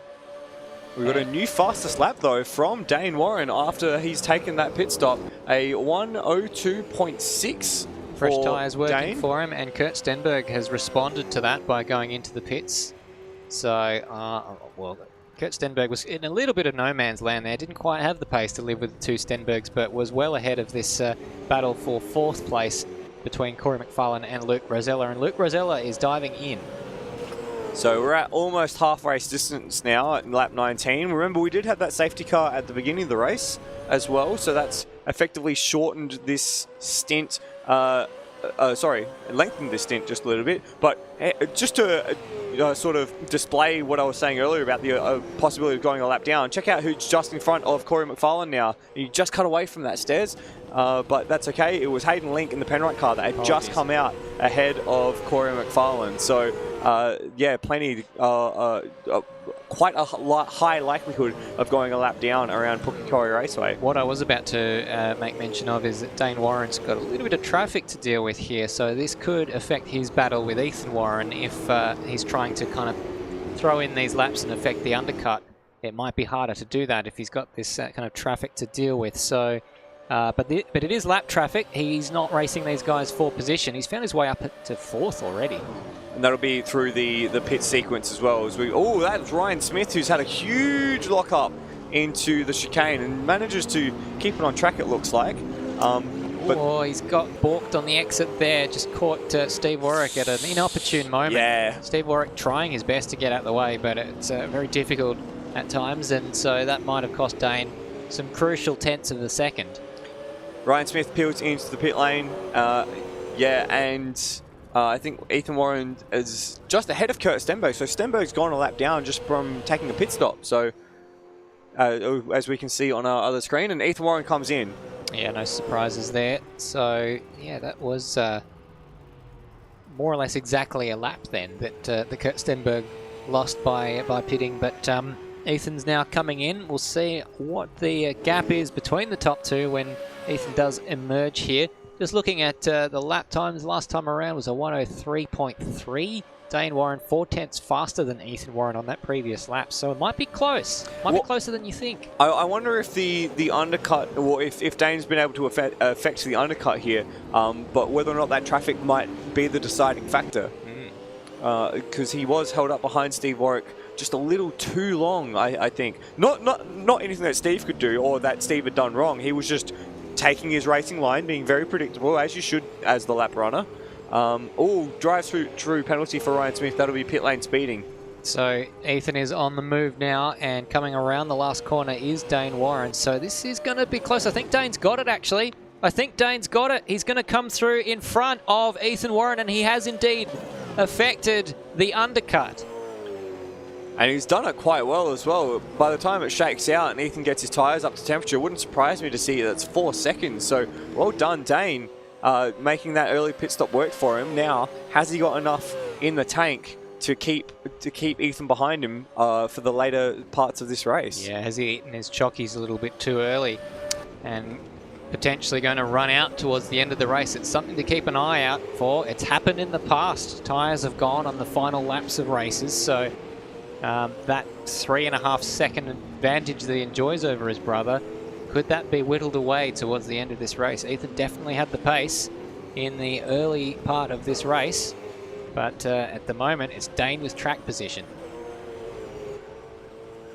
Absolutely right. And another battle that has gone the way of the early pitter is the Luke Rosella and Corey McFarlane battle. Much closer though. Yeah. This looks like round 2, really, doesn't it? Oh, well, Corey's about to make it round 2 as he tries to dive to the inside. Unfortunately, dive was the right word there. No Hayden Link just in the background in lurking this time around. So they've got to battle a bit more before Hayden gets on the scene as well. But again, just bumping and barging into the hairpin. We've seen so much of this tonight. It's hard to explain it with new words. There's still 19 laps to go. So blimey. I mean, as far as racing laps, we're only halfway through because we've had those early safety car laps. So the amount of racing laps we've had, we've got that again, more or less. Oh my gosh. If they keep this up to the end of the race, I don't know that my heart could take this. I'm always surprised when this kind of battle doesn't end in tears and they do keep it going till the end of the race. But well, let's hope they can, because it'll be entertaining for us. What I hope doesn't happen is that one of them just sort of spins and the other one drives off with a relatively calm rest of the race, or as much as they're probably hoping for that. Who needs calm and sensibility as we've got McFarlane going around the outside into the chicane, because that's going to work. Oh, so Rosella, it looks like Rosella has tried to kind of drive Corey out to the edge of the track, but in doing so actually misjudged that and went into the grass himself, which allowed Corey through on the other side. But Luke Rosella kept his pace up and was still there in order to take the inside at the hairpin, and that was probably a bit naughty there as Corey tried to drive around the outside, and there was a bit of contact there. There was nowhere through for McFarlane, and Luke Rosella's holding on. Now, every time they come through there, it looks like Luke's going wide, but maybe that's just his line compared to Corey, who manages to keep the front tucked in a little bit more. Ooh. And diving for the inside. There are no punches being held here whatsoever. And very deep is Luke Rosella. There's a chance for a switchback here. Luke did not have the chance to shut the door. That was a beautiful move from Corey McFarlane, who shuffled up the inside, but he hasn't got the job done because better drive for Luke Rosella out of that corner has allowed him to get up the inside as they drag race side by side. A fastest lap for Ethan Warren as he chases Dane Warren. There's been a bit of traffic for the leaders to contend with in recent times, and we'll keep you updated on that, but the action you want to see is right on your screen. And again, it's Dodger's going to go around right in front of this pair. Oh, he saved it. Good job, Dodger. Managed to hold it all up. But once again, McFarlane almost too close to the back of Rosella on the entry to the hairpin. Both of them had that little moment through turn 9, but this is going to be dangerous now with Dodger on the racing line as they come up to pass him on the exit of the final corner. Luke gets blocked. McFarlane gets a much better run. McFarlane's going to go between the two of them around the outside of turn 1. Can he get it? Can he hold it around the outside there? No, he has to slot back in. But can he effect that same move last time? Rosella goes narrow. McFarlane tries to set him up. No, but Luke's wise to it this time, so McFarlane's going to try and go the long way, try and use the momentum around the outside, and again, side by side down the back straight, and it looks like McFarlane wins right across in front. I think he thought he was clear, but he was only just. He's making a statement there, was McFarlane, saying, you don't go past me this time, and this time around, McFarlane does have that position for the moment. So Ethan Warren was half a second quicker than Dane Warren on the previous lap, just to interrupt you to update the battle for the lead. And Rosella makes that move again at the hairpin, almost as if McFarlane just let that go. And he runs right to the inside there. I don't know why Corey thinks that Luke's going to let him through that part of the racetrack. Luke has always blocked off that pass. This time they don't have Dodger to dodge as they come through the final corner. And, well, which way is Corey going to go? He goes for the outside. That's given him more distance to cover. And Luke Rosella's kind of wise to quite a few ways that he could be passed through there. Oh, Again, Corey was trying to set up. He was in two minds. He was trying to set up that pass we saw a few laps ago, but once again, Luke was wise to it, and McFarlane had to bail out of it and try and go the long way around. He's going to go in the slipstream this time, pulls out towards the inside to get the entry run into the chicane. Holds him up nicely, affects the block pass. And can he hold him there as well? Just slows it down on the apex of the corner just to kill Luke's momentum. Nicely done. But he's got to block into the hairpin here. He's got to block. He can't let Luke go down the inside. And this time he does. Oh, was there a bit of contact there? There might have been a bit of front to rear contact. Either that or it was a coincidence there that Corey McFarlane went a little bit deep. And once Rosella again, didn't take advantage. Nose to tail. Ethan Warren got a track cut on the previous lap. I was trying to see how much of Dane Warren's advantage over him that he ate into on that previous lap, but the gap there currently sat at about 2 seconds, 2.8 in fact, so there's still plenty of time for Ethan to catch up to Dane, but the battle that you're looking at right now is the closest battle on track. And this time Corey is becoming the defender, not the attacker. So he's going to be the one wise to whatever move Luke is trying to effect on him. And for a moment there, it looked like he was about to throw it all away as he locked up in the middle of the turn 2 and 3 complex. But he managed to keep it all together. Ethan Warren 3.5 tenths faster than Dane Warren on the previous lap. So Corey McFarlane is just clear of Luke Rosella. I'm surprised Luke didn't go for a dive there. It's been a few laps there without a move, or sorry, a few corners, I should say, a few laps. But it's mighty, mighty close as I think Corey McFarlane struggles with the kind of traction on the rear coming out of the slow corners. I've seen him light up the tyres a number of times coming out of the hairpin. But it seems to be have a lot more stability through the fast corners as Rosella tries to get through on turn 1, gets it done. Used a lot of track there to try and affect the move. Now, this time he can't hold the inside line and McFarlane gets the run. Just couldn't get across in time, could he there? But he's going to be a little wider, a little more compromised on exit, and Rosella has the inside line and the faster run. Pushes all the way to the inside onto the grass. It's a bit of a Rubens Barrichello, Michael Schumacher kind of move there. Hungry. And he's going for the inside. I think he lifted out to try and swap to the other side because he wanted to go for the inside. Because, they're running out of moves in their playbook because they've tried everything in their arsenal against each other, and so now they're going for some wild stuff. Really wild stuff. And so, just in an attempt to distract the other driver, do something they're not expecting. So now Luke Rosella finds his way in front of Corey McFarlane. Another 3 tenths. Yeah, 3 tenths. It's consistently quicker than Dane, so it could turn into a battle. Is it going to be too little too late, though? 12 laps to go. The gap currently set at just under 2 seconds. It depends on whether that's a linear change or whether the gap starts to become starts to reduce a little bit more rapidly than it is now. Back at this battle for 4th and 5th. We've got Sonia Warren in the chat asking, is there other cars racing? Yes, there are, but this has just been so exciting to watch that we haven't really had a chance to pull away from it just yet. Would you want to watch anyone else? I mean, there's no one else door-to-door like this, as far as I can tell. Oh, I think the Warren name suggests that they'd rather be I've been updating you. I'll cut to it when it happens. It's 1.5 seconds. This is nothing. 1.5 centimetres as they come through the hairpin, and it looks like McFarlane's got a great run off the rears out of that hairpin, but he's going to be around the outside. They're going to go side by side through the final complex of corners. Please don't cock this up. Oh, McFarlane squeezes through. Please don't cock this up, says Michael Zalavari as they come around for the beginning of the 30th lap. And Luke Rosella going for the inside once again. He's going to go down the inside. He's getting practice at going down the inside of cars that he got it wrong on the first lap, but he's done pretty well to appease himself in all of those subsequent laps as he's been practicing his door-to-door battling with Corey McFarlane. So last lap around, it was quite a dramatic difference. 6 tenths of a second Ethan Warren took over Dane Warren. So I'll just visually show you this as there is a little bit of a reprieve for the battle for 4th place that we're looking at. That is the gap between 1st and 2nd as Ethan closes in on Dane Warren. Back to this battle here as they are back to being side by side. Corey McFarlane looking down the inside of the hairpin.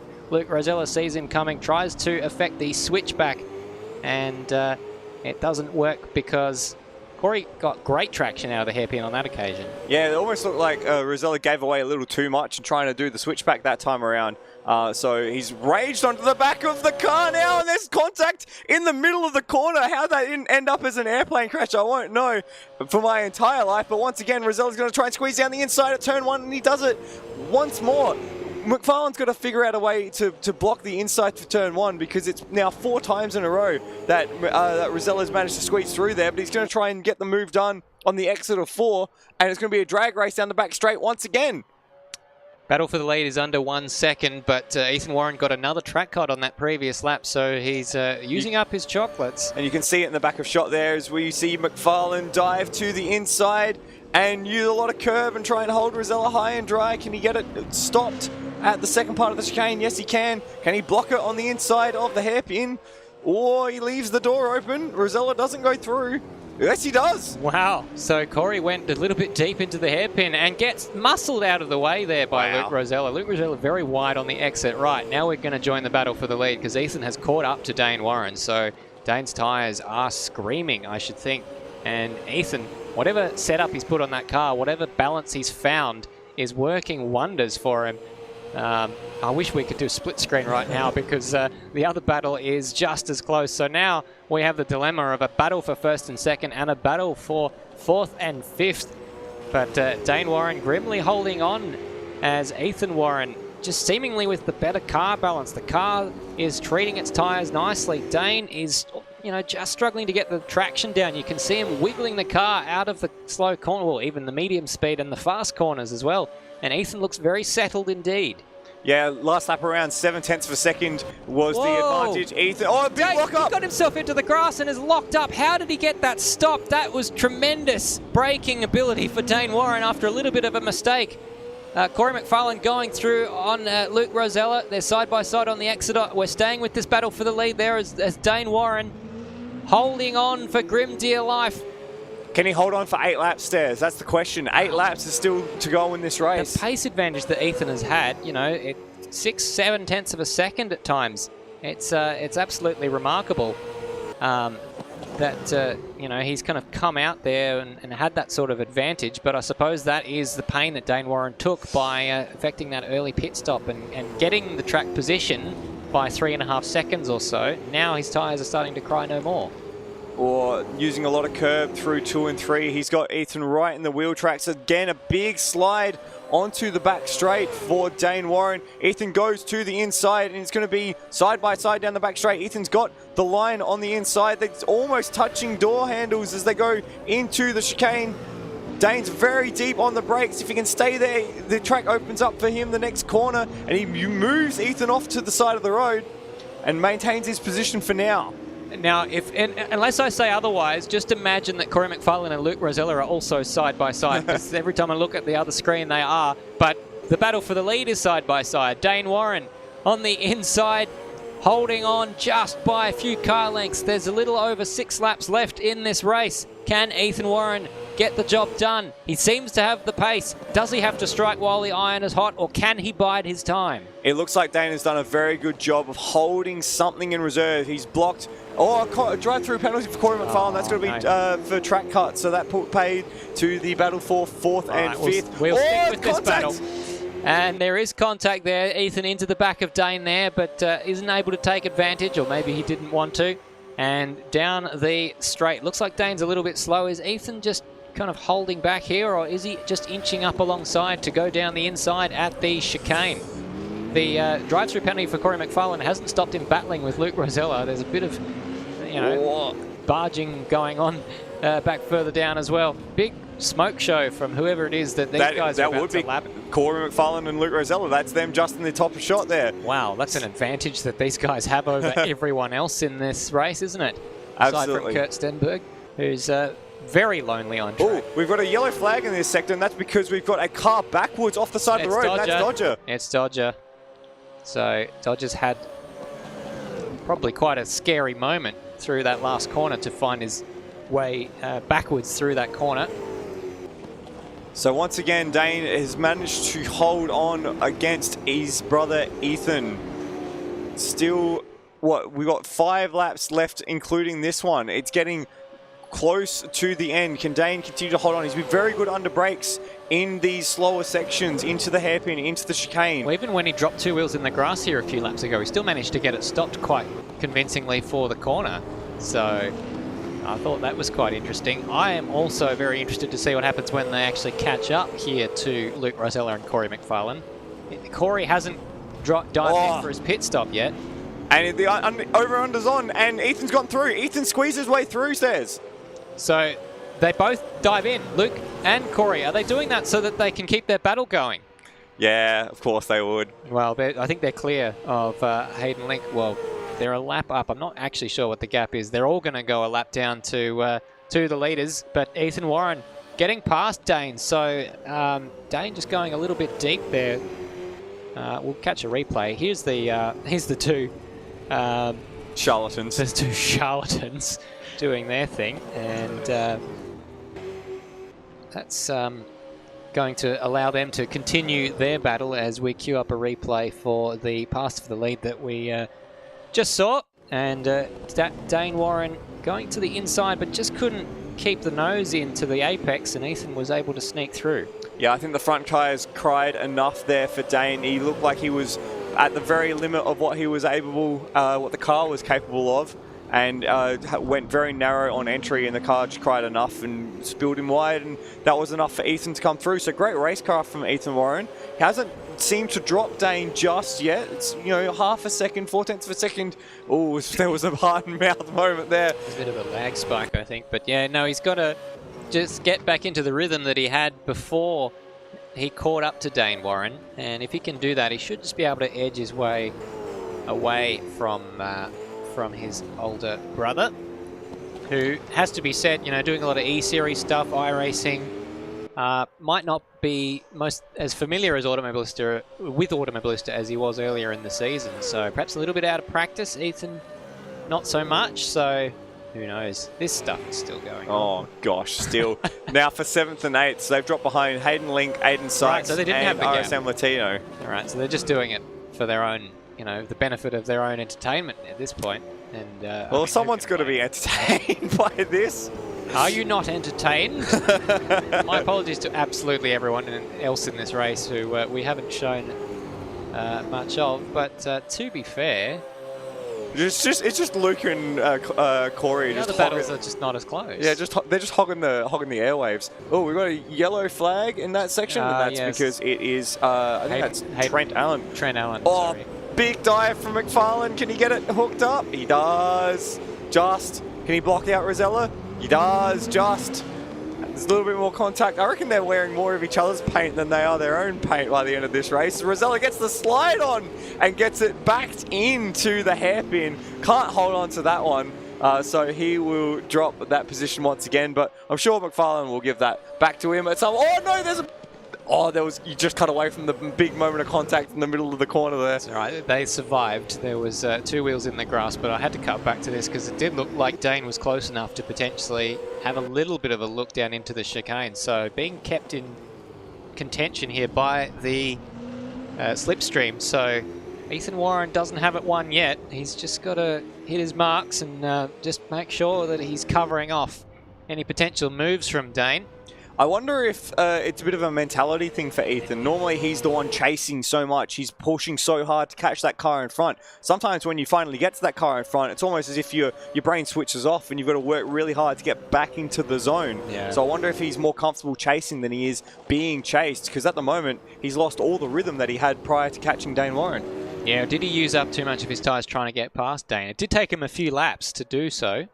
And so that advantage that he had pace-wise before he caught up to Dane, it's evaporated. It has evaporated. Whether that's mental or whether that's down to the car itself. Here's Dane going down the inside. Can he get it stopped? We know he's mega strong under brakes. Oh, can Ethan squeeze it there into the apex? He can, but it will still give Dane the inside. But Ethan did a very professional job there of just letting the wheel open out. But he hasn't covered it off at the hairpin. Dane goes down the inside and struggles with he left a little 2 lines of rubber behind as he tried to get the power down, and that just gave Ethan a little bit of a little bit of an advantage as they came out of there. Luke Rosella does have a drive-through penalty, so he's had a self-imposed one before, and now last lap of the race. This is the last lap of the race, and Dane's up the inside through turn 1. This is a big move. It's going to be tricky for Ethan to get back from there, but he's got turn 4 to kind of line it up for a really good run onto this back straight. Both of them kind of struggling on traction, but who had the better run? Ethan in tow. Dane moving to the inside to try and break that tow. Ethan looks like he's too far back. We know how... Is Ethan fuel saving? He must be out of fuel. That gap just exploded in the last 3/4 of that straight. So is that what he was doing? Was he maybe... He got in front and was potentially trying to save the fuel to get it to the end and just wasn't able to do so and keep the pace? We don't know. Is he maybe having one last lunge? I think Dane's got it. I think Dane's got it unless Ethan... There's no way. Dane's done it. Yep, I think Dane is going to take an unlikely victory when it looked like Ethan had the pace over Ethan for most of the race, and Ethan is going to trickle across the line after what we think is running out of fuel on the last lap after doing everything else right.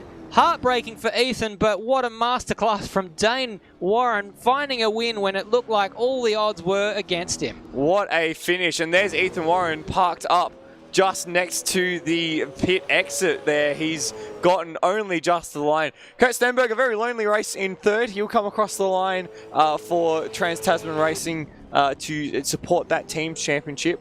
And then everyone else was a lap down. Hayden Link, Aiden Sykes, RSM Latino, Cameron Parrott, Luke Rosella and Corey McFarlane after their shenanigans, finishing 2 laps down. Stephen Warwick, Acclaim Bite, Dodger and Trent Allen were the remainder of the finishers. We did miss Ryan Smith DNFing earlier on, but that was in the midst of this malarkey between Corey McFarlane and Luke Rosella. What a shocking end to that race, Stairs. Yeah, it's very sad for Ethan, but wow, he just didn't quite save enough fuel.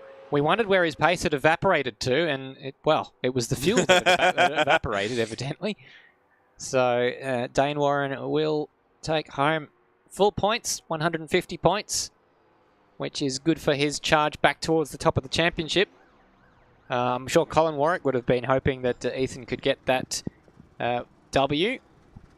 Of course, it doesn't make a huge difference. It's 13 points or something between first or second. So that's still 13 points. Yeah, it could be crucial in the end of this championship. So well done to Dane. He comes into the pits. We don't get a great view of the pits here at Pukekohe with the camera angles in this version of the track. So we'll jump back to the exterior track vision as we kind of digest what we've just seen in preparation for race number 2, a much shorter race. Yeah, and if it's as action-packed as that one was, then you're going to have to stretch me out of here.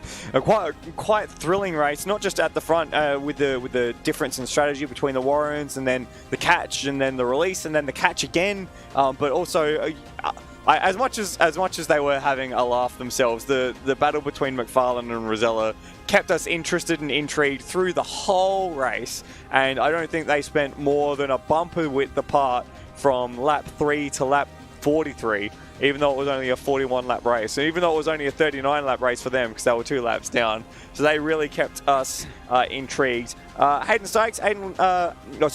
Link and Aiden Sykes, great results for them to both finish in the top 5. And unfortunately for the likes of the ZB Racing guys, Stenny, Brandon Dostal, Ryan Smith, not making it to the end. And Stephen Warwick, even with the 2 drive-through penalties, picks up a top 10. So representing the Warwick Racing clan.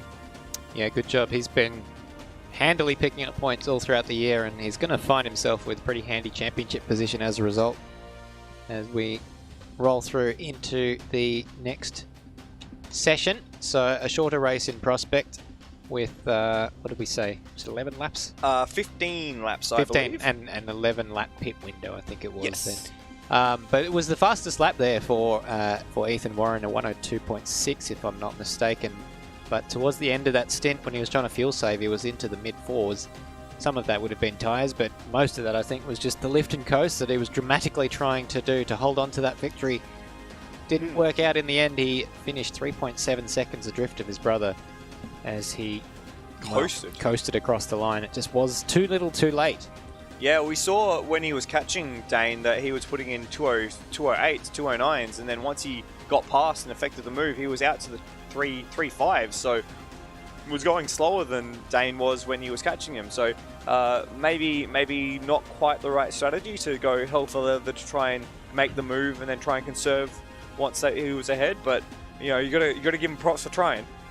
Yeah, I mean, he had quite a few goes at it before he actually got the job done. Maybe he should have just stayed in behind for a few more laps and just tried to take advantage of that slipstream, yeah. Well, when the red mist comes down, we all do funny things, don't we? Yes, but I'm sure he'll have learnt some lessons from that. I'll be interested to see what he has to say about that. You know, how early did he realise that he was in trouble fuel-wise? What were his strategies to mitigate it, and how early did he implement those? Because he came in much later than Dane did as well. Yeah, I'm not sure what the difference was in the end. I can't remember how to get the pit lap up after they've... I think it would have been 4 or 5 laps. I'm not exactly sure on the particulars of when it happened, but it would have been... It feels like it was 4 or 5 laps for me. Memory's failing me on that one. But if anyone wants to volunteer and scroll back through the race and find which laps they did...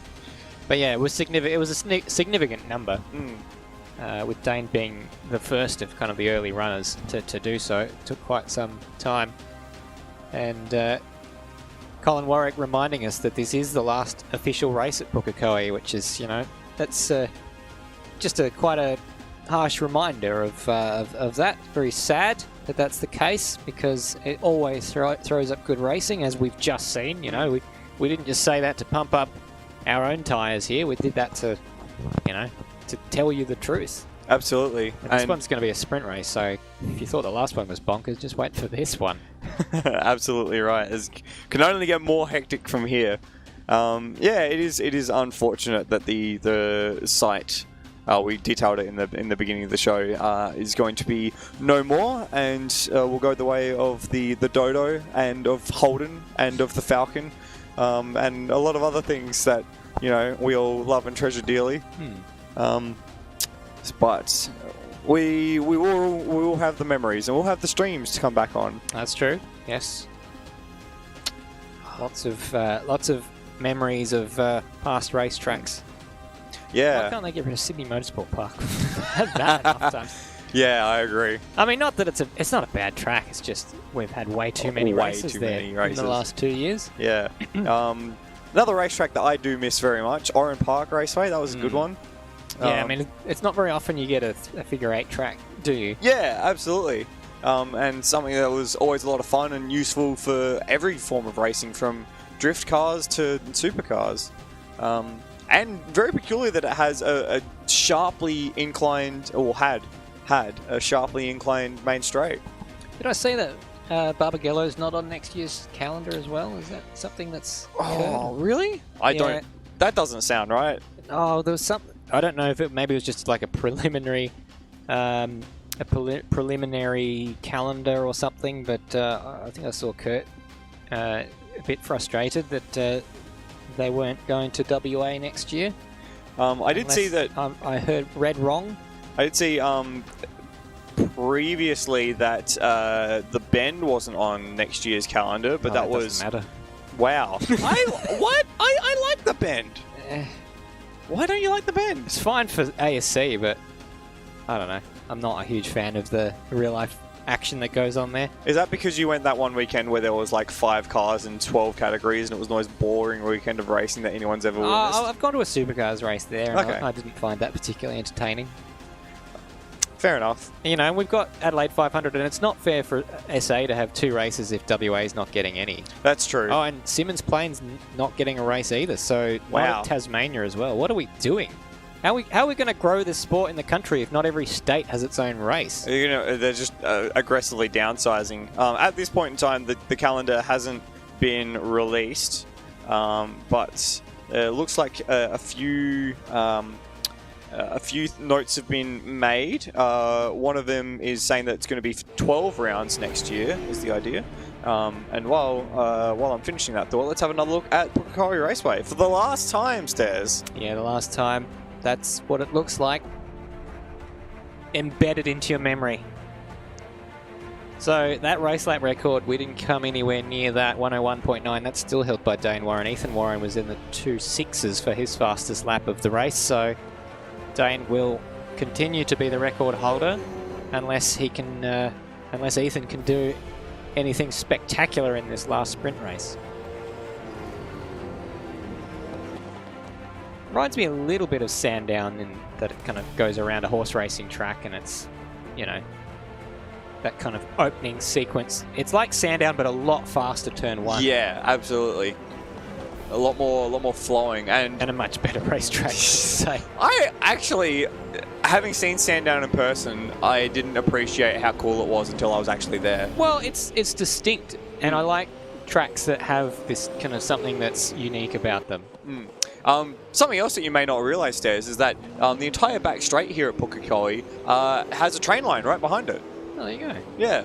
So if you're lucky, you might get a good view of the track from the train, much like the tram at the Gold Coast. I was just thinking about that. It's a nice little kind of visual reminder of how quickly they're going when you see tram. Well, I think there's some shots where you can see cars travelling at suburban speeds on the other side of the fence, and then you see supercars zooming by.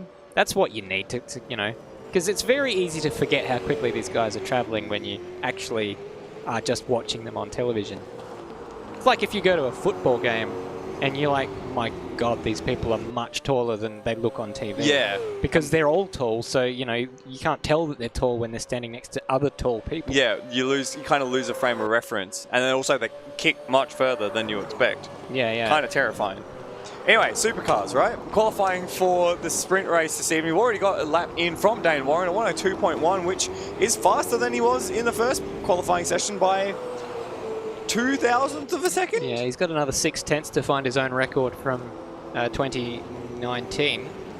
Surprising, those old records. They were not standing the test of time back in 2020 when Dane Warren broke most of them.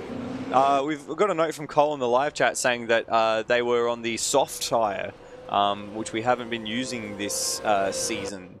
Makes sense. Yeah.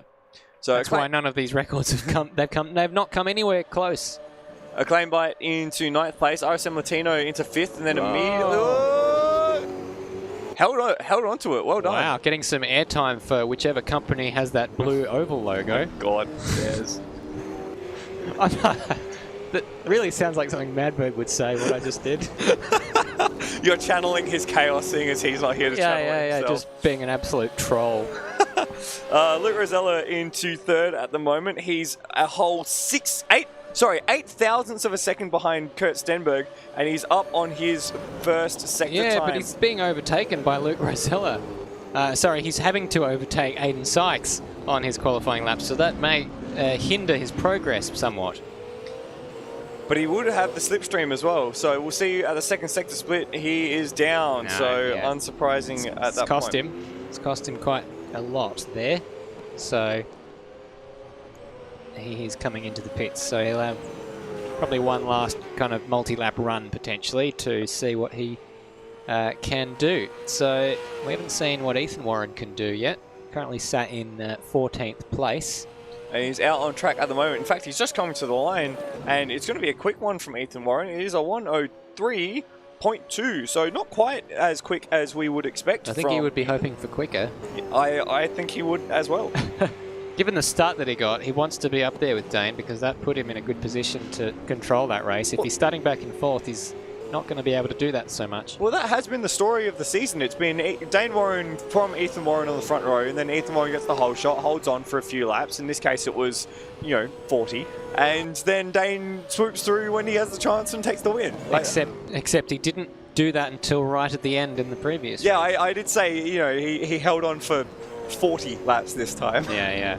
Well, Ethan's getting better at bits of the race. He's had the wood on Dane for most of the year on race starts, but race pace, he definitely had an advantage in that first race. Just couldn't bring it home because he didn't have enough fuel.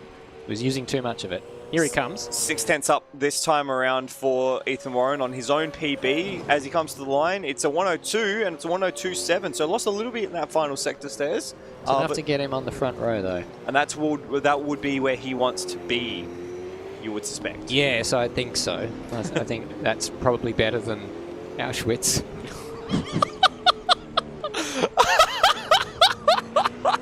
Oh my lord. Right, so... He wouldn't want to be there. I wouldn't want to be there.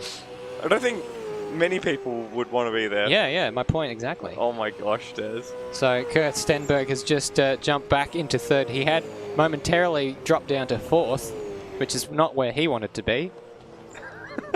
I mean, there's worse places than fourth place. Can't think of any. But. Using a lot of tyre through the first sector and a lot of wheel lock to try and get his way around Have you that seen Schindler's first sector. Good movie. No, a difficult watch. No, I haven't actually seen Schindler's Actually, List. Seriously, I do recommend, if you're in a serious mood and you want to, be miserable for the next day. I'm not selling it very well, am I? I don't think I've ever been in a serious mood, and I'm already miserable enough, thanks. Okay. Kurt Stenberg not improving. What else is happening? Someone please do something stupid and save me. Did you know that Steven Spielberg made Schindler's List and Jurassic Park in the same year? That's actually quite impressive. Like, I'm surprised he didn't get whiplash from that change of subject. Did he have to buy a new house to hold all the Oscars? Oscar Schindler? Oh my gosh. I didn't even know that. Did I walk straight into that? You did. It was. Thank you for that. So Dane Warren holds currently pole position by 0.6 of a second as Floody checks his watch to see how much longer he has to sit next to this maniac who keeps bringing up movies about the Holocaust.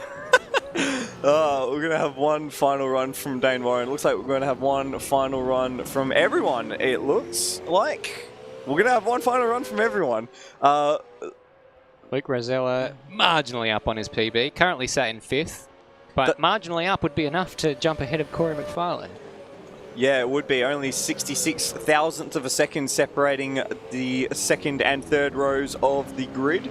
So not a lot that Luke has to find to improve. What about Kurt Stenberg and Ethan Warren? They're separated as well by only half a tenth. And look at that, Rosella's up 4/10 on his PB, and that would be good enough to send him onto the front row. So this is a decent lap from Luke Rosella. He didn't qualify for the first race, neither did Corey McFarlane. Finds himself very close to Corey McFarlane as it stands, but that might be about to change as he makes his way to the line and jumps up into second place, displacing Ethan Warren and Kurt Stenberg and Corey McFarlane. A 102.5. That's a cracking lap. That's Warren pace right there. Very, very fast. So Luke Rosella has set the bar high. Ethan Warren is not on a great lap at the moment. All the times are red. And it will be his last flying lap as well. It should be all of these guys' last flying laps after Rosella, you'd suspect. Kurt Stenberg, I think, is in on an out lap, so he will have one opportunity. He does have enough time to get to the line to start his final lap, but he'll be one of the last to cross the line, I should think. It's going to be mighty tight as Dane Warren runs it all the way over the grass to the line. He goes to 101.9. Wow, fast lap. First time we've seen a 1 tonight, I believe. So Ethan Warren is up on his PB, so he only needs to find 0.2 of a second. He's up by 1.5 so this is going to be mighty close. Whether Ethan Warren can find himself up into second place ahead of Luke Rosella. He's just got a little bit left to go to finish the lap. And does he jump into second? No, he doesn't. He misses out by the barest of margins, just 0.02 of a second in the end. Can Kurt Stenberg do anything? Oh, he's found traffic on his lap, so this is really unfortunate unless he can dispatch Dodger really, really quickly. He's up on his PB by a small amount, so this has to be a really rapid lap if he wants to find himself in the top 2. And Kurt was the last person to cross the line. He was 2 seconds in the green just before the checkered flag, so running it really tight. He's gone really deep into the chicane. This is probably thrown the lap, and that's why he couldn't really judge. You know, he had to race to the line, so he couldn't really position himself well as far as traffic goes. So it's just not really worked out for him. Hasn't worked out for Ethan Warren as well, who finds himself behind Luke Rosella by a small margin. Dane Warren, though, down into the 101, went into the 101s. That's a rapid lap there. Absolutely. And Kurt Stenberg, he's going to cross the line. I don't think he will improve. If he does, it will be a miracle. he does not improve. So It was not a miracle. An all TTR second roll of the grid stairs. Corey McFarlane third. Hayden Link, Trent Allen, Stephen Warwick in 8th place. RSM Latino, Aiden Sykes, Cameron Parrott, Ryan Smith, Dodger, and Acclaim Bite. Once again, no ZB cars making the qualifying session for the second race this evening. In fact, no ZB cars in the server. So that's interesting. After their double DNF in the first race, they've just gone off to play Flight Sim or something, you know. Is that? Are you saying that's where you'd rather be? No. Well, I'd like to do it at some point. Excuse me. That took me quite by surprise. You can't see the look on Stan's face at the moment, but he was very perplexed. Had a Pepsi. Don't drink these very often anymore, you know, as due to my advancing years, and you know, the bubbles were burning my tongue. Oh my gosh! It's good to do these in person again, Stairs. Yes, it's. I normally ask for water. That's how you know when you're getting old. You go through a KFC drive-through and you ask for water for the drink. I mean, oh, there you go. So. That's what I do because I don't like soft drinks. I was thrown because she didn't ask what I wanted for the drink, and so I didn't answer her because you can't answer a question that hasn't been asked. I don't know. I got answer Pepsi by default. I answer a lot of questions that don't get asked of me. Fair enough. But you know, there's a certain rhythm to ordering through the drive-through. Yes. You know, I'll have this. Yes. What would you like for the drink? Oh, water, please. No worries. Yeah. Probably better for them because they don't have to. Water's probably cheaper for them to buy in bulk than soft drink. I don't know. They're probably sponsored to buy a soft drink though. That's the thing. They've probably got some deal. They don't have a deal with Coolbridge. I mean, possibly. But actually, Coolbridge is just Macca's, isn't it? Yes, I think maybe. KFC I don't know. I don't pay attention to which drink manufacturer partnered with who anymore. Makes sense. That was my teen years. I've grown out of my teen years. Now that was how you spent your teen years, taking note of what. No, just buying lots and lots and lots of takeout. Well, you bought some tonight. That's true. That's because I was rushing on my way here from a work meeting. Yeah, me too. Yeah, we both had the same idea. Because, you know, these things, even though this was put back a week ago, it's put back a week, did kind of creep up on us a little bit. But while we've got this lull before the second race, it's a good time to mention the Bathurst 1000, which is the next round of this championship. Absolutely. Is taking place in mid-October. It is taking place, in fact, the weekend of the 13th to the 15th of October, if I remember correctly. Just getting the dates up. So 14th and 15th, so that's the Friday and the Saturday, if I'm not mistaken.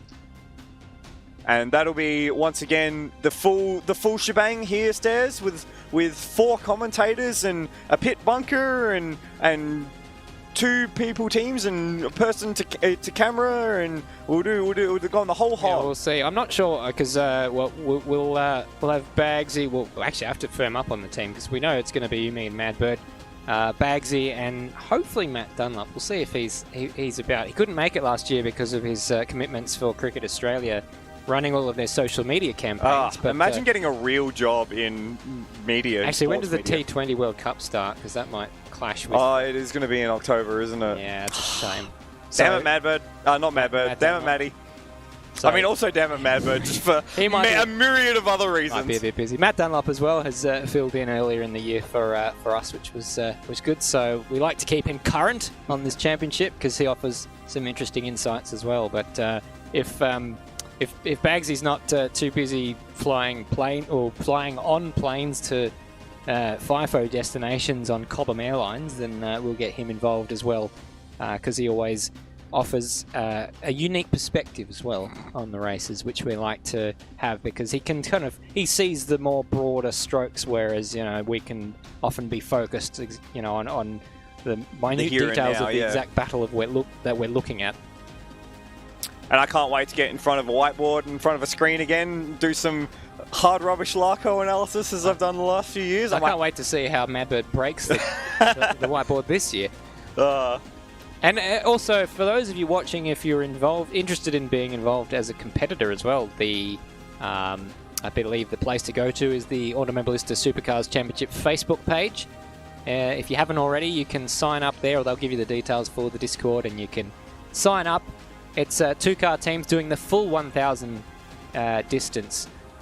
If you can't find a teammate, though, they will help you find a teammate, and if that falls through, we have had people do the whole thing solo before. So Ben Rhodes, RSM Latino, they're two who've joined that illustrious list. Well, attempted. They Brody did it.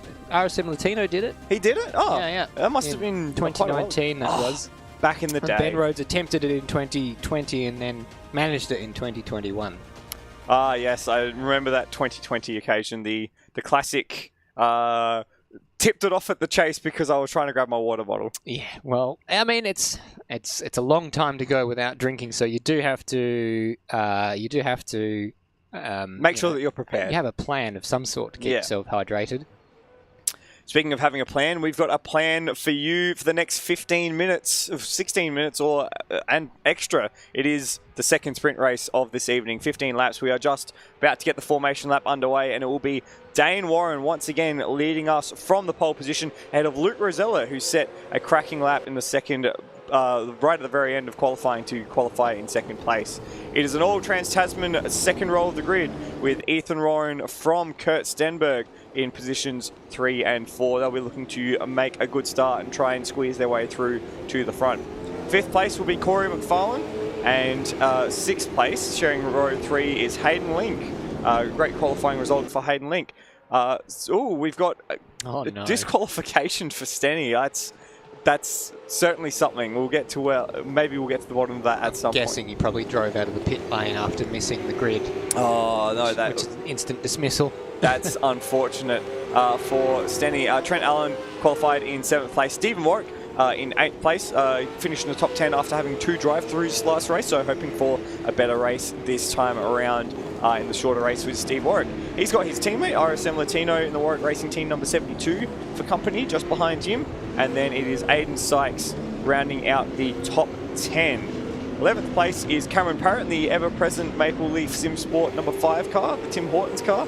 Ryan Smith with the pink and black car with some sort of Logitech thing on the front of it. Oh, it's a logo. It's a logo. Oh, yeah, fantastic. Yeah. You couldn't refer to it by shape because it's just the word it's Logitech. and some sort of G. He's out of 12th. Dodger is out of 13th place in the Jack Daniels Racing number 79 machine. Acclaimed bite with the blue oval thing. Can't read that. It says turd or something. I take offense to that. 14th place. Rounding out the grid is Zach Baker in 15th. Didn't qualify again for the ZB car, and no Dave Nenadic, unfortunately, for the second race. But we have 15 cars. Oh, we did have Stenny, but Stenny's disqualified. Yeah, yes. We have 15 cars and 15 lap stairs. Can't wait. Let's see what is going to happen in the sprint race. It's going to be hectic. The lights are on. The revs are rising.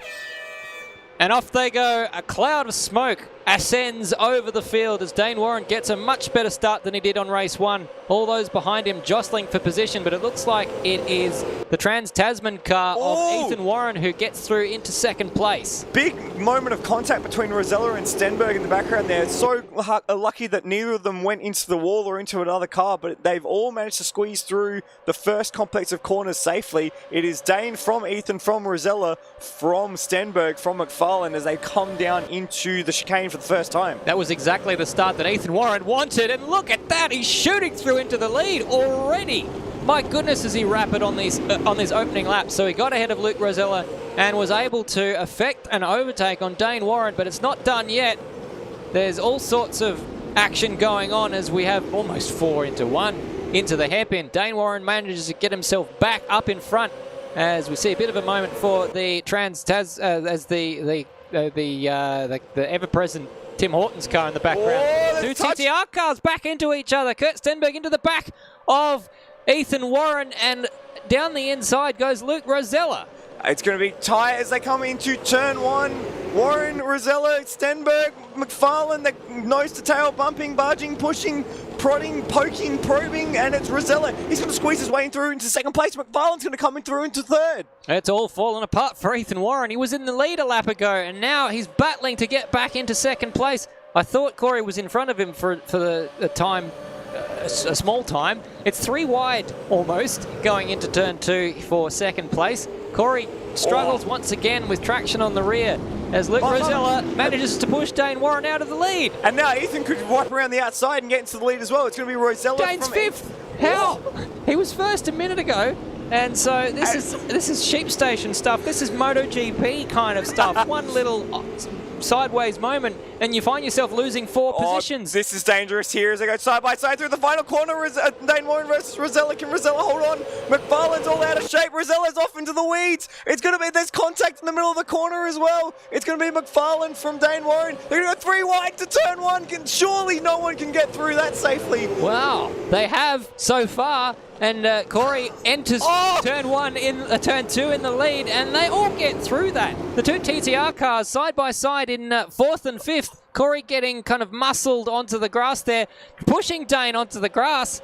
Did he know he was there? Who knows? Luke Rosella's in the lead. Trent Allen incidentally went to the pits on the previous lap. Not sure why he's gone so early. Compulsory pit stop taken. Remember, it is only 15 laps as it's going to be, there's massive contact in the rear of Rosella. He's off. Goodness. McFarlane's off, and it's going to be Ethan Warren now who takes the lead. So it's now Ethan Warren from McFarlane, from Rosella, from Stenberg, from Dane Warren. And there's 2 more. There's a big push in the middle there. Smart man would pit here. McFarlane's gone off again. He's dropped to the tail of the group. There's also Stephen Warwick in here. There goes Kurt Stenberg off into the pit lane. And there's also Hayden Link as well as in the tail end of this group. This has gone off. Yeah, so Kurt taking my advice and electing to pit. I think Hayden Link did as well. Yeah. You did say that. Okay, he disappeared from the shot, and so 6 becomes 4. As they had to... My goodness, I'm so sorry, but... that was my fault. That was my fault. Bloody pressed a button and everything disappeared.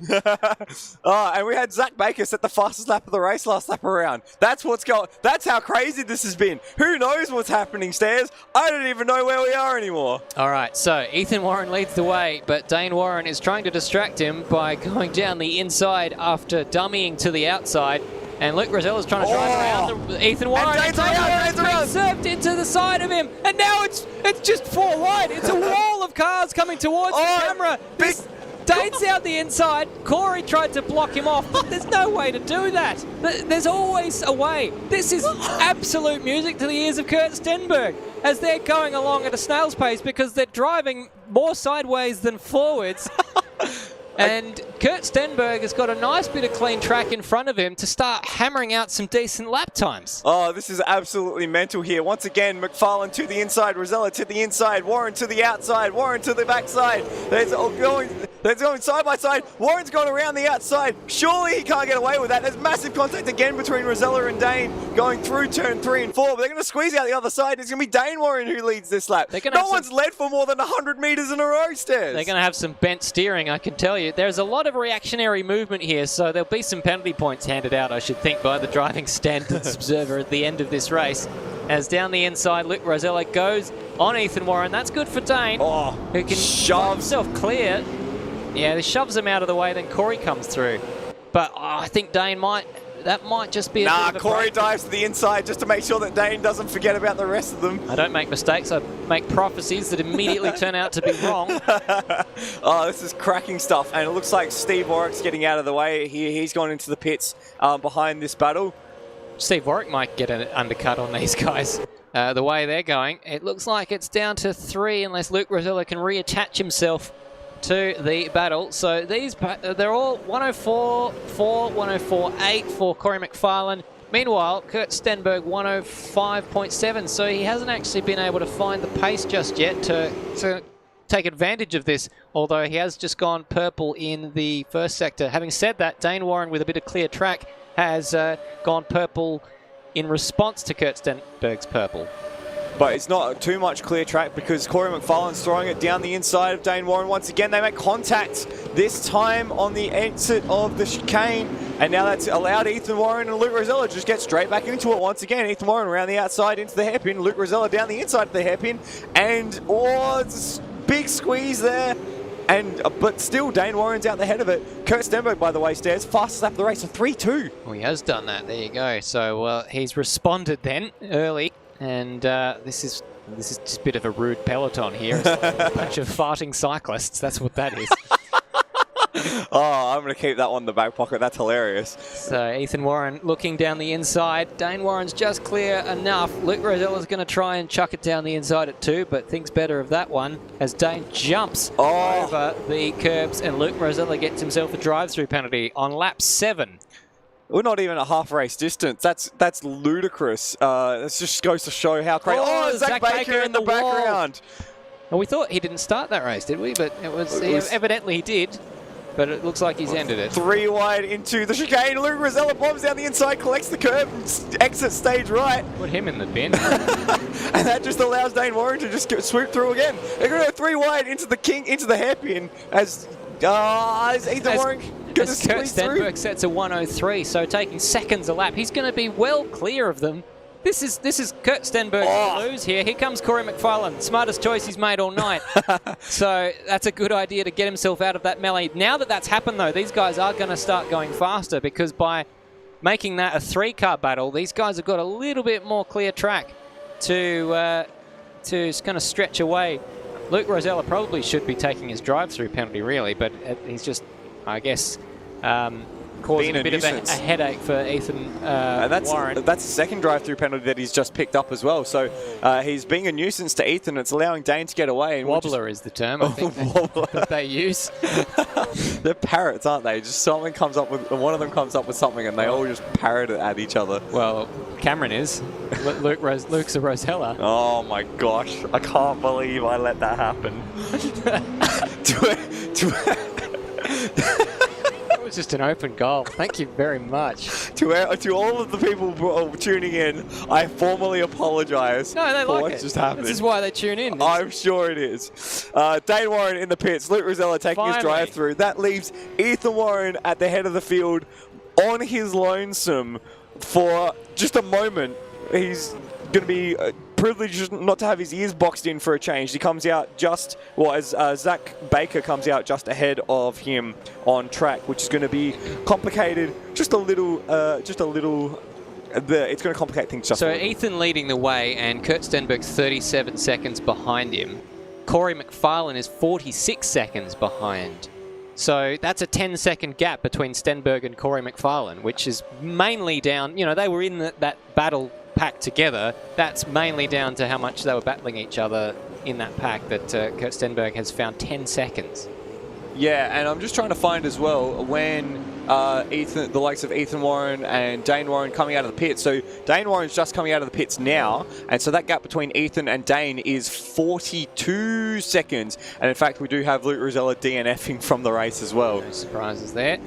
So he's lived a short but fast life as Ethan Warren does come into the pits on this lap. So we did see in the back of the shot when Dane emerged from the pits, in fact we'll see it here as well, there is Corey McFarlane.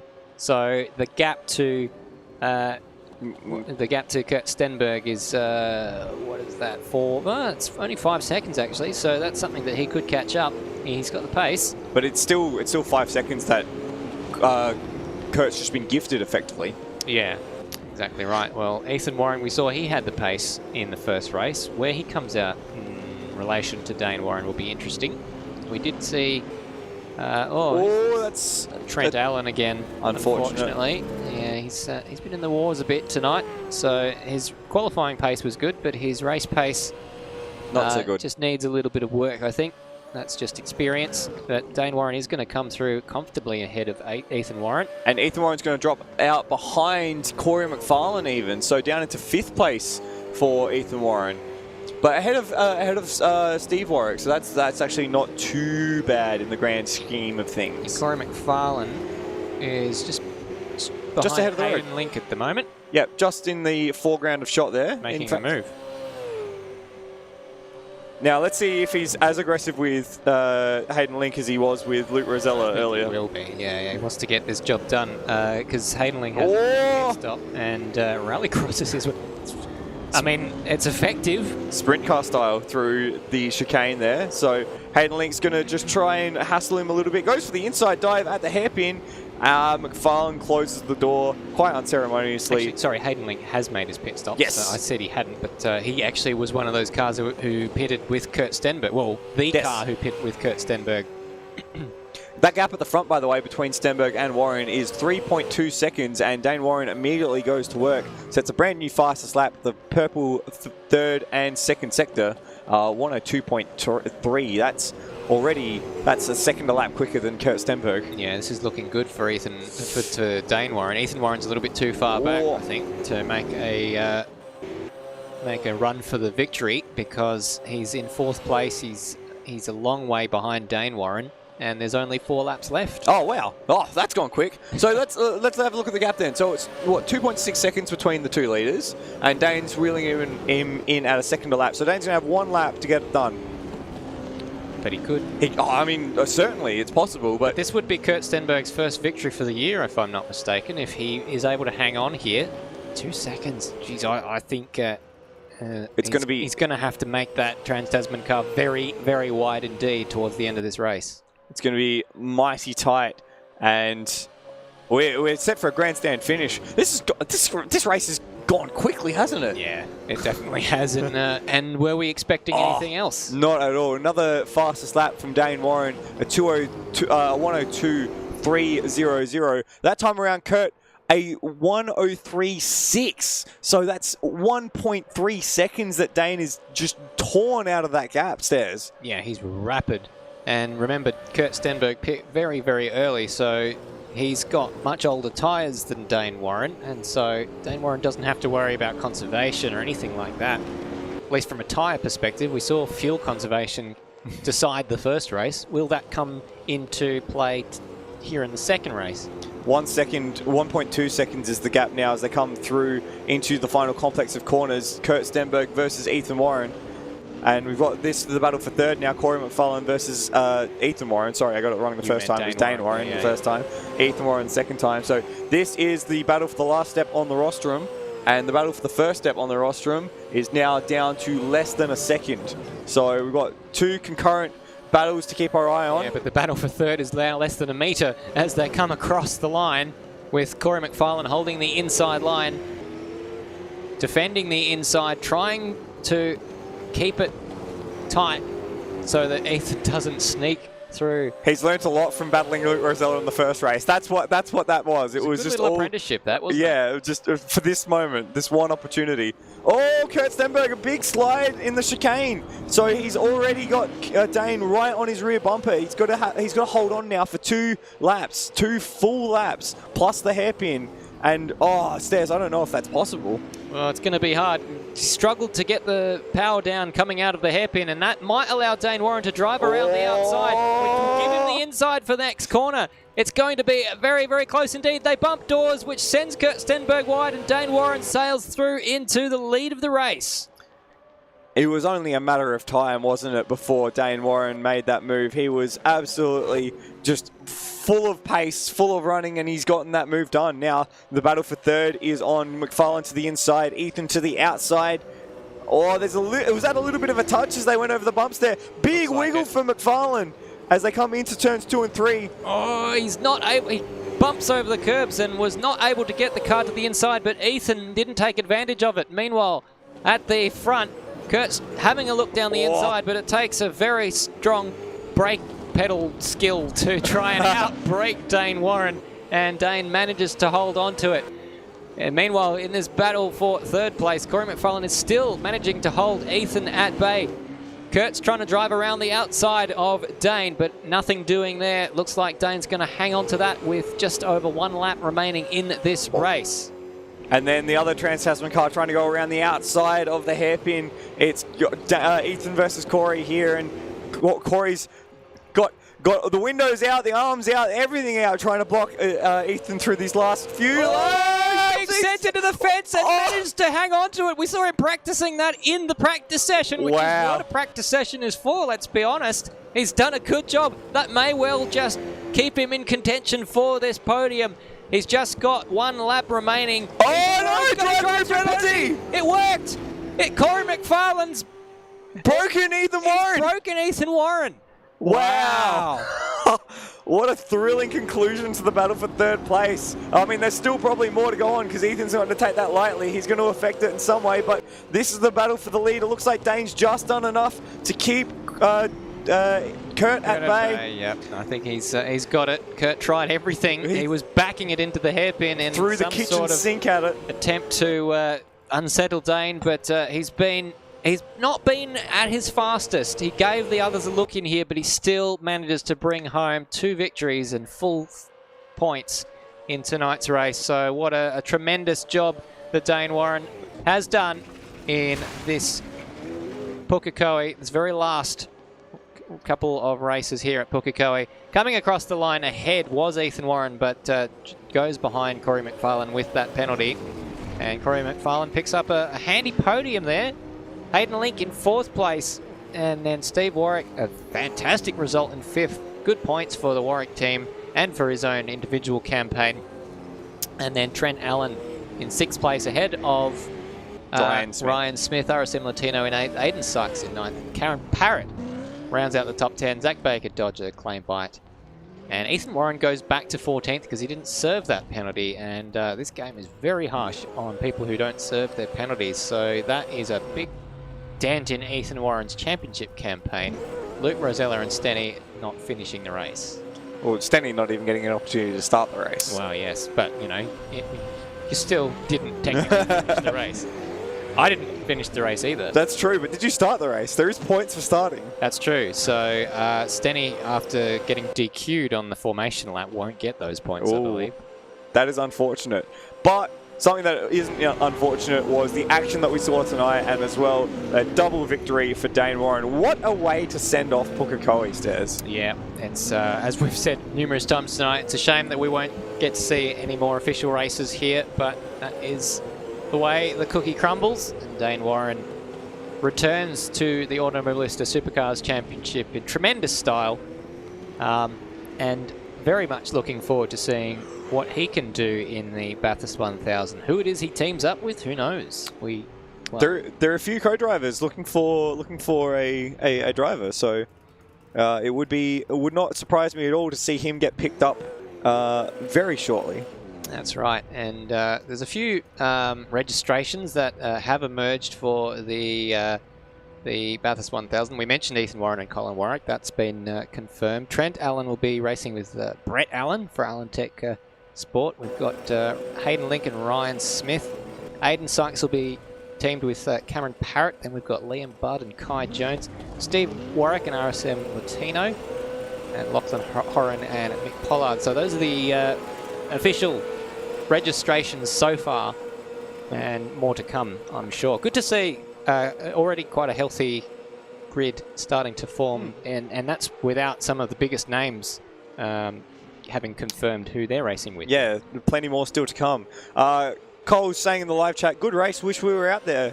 We do wish you were out here as well with us, Cole. That would have been an absolute spectacular to have you in the mix. But I hope life is good with your new Bob, and we'll certainly see you for Bathurst.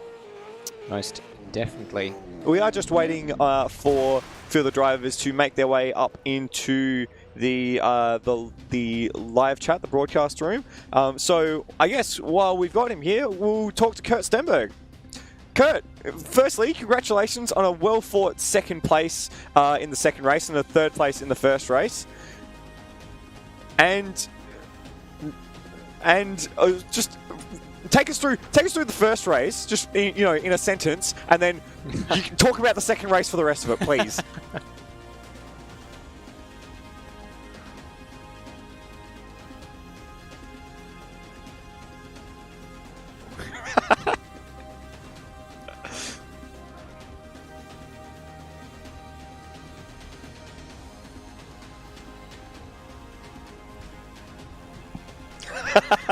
You're never going to miss an opportunity to pile in on Luke, are you?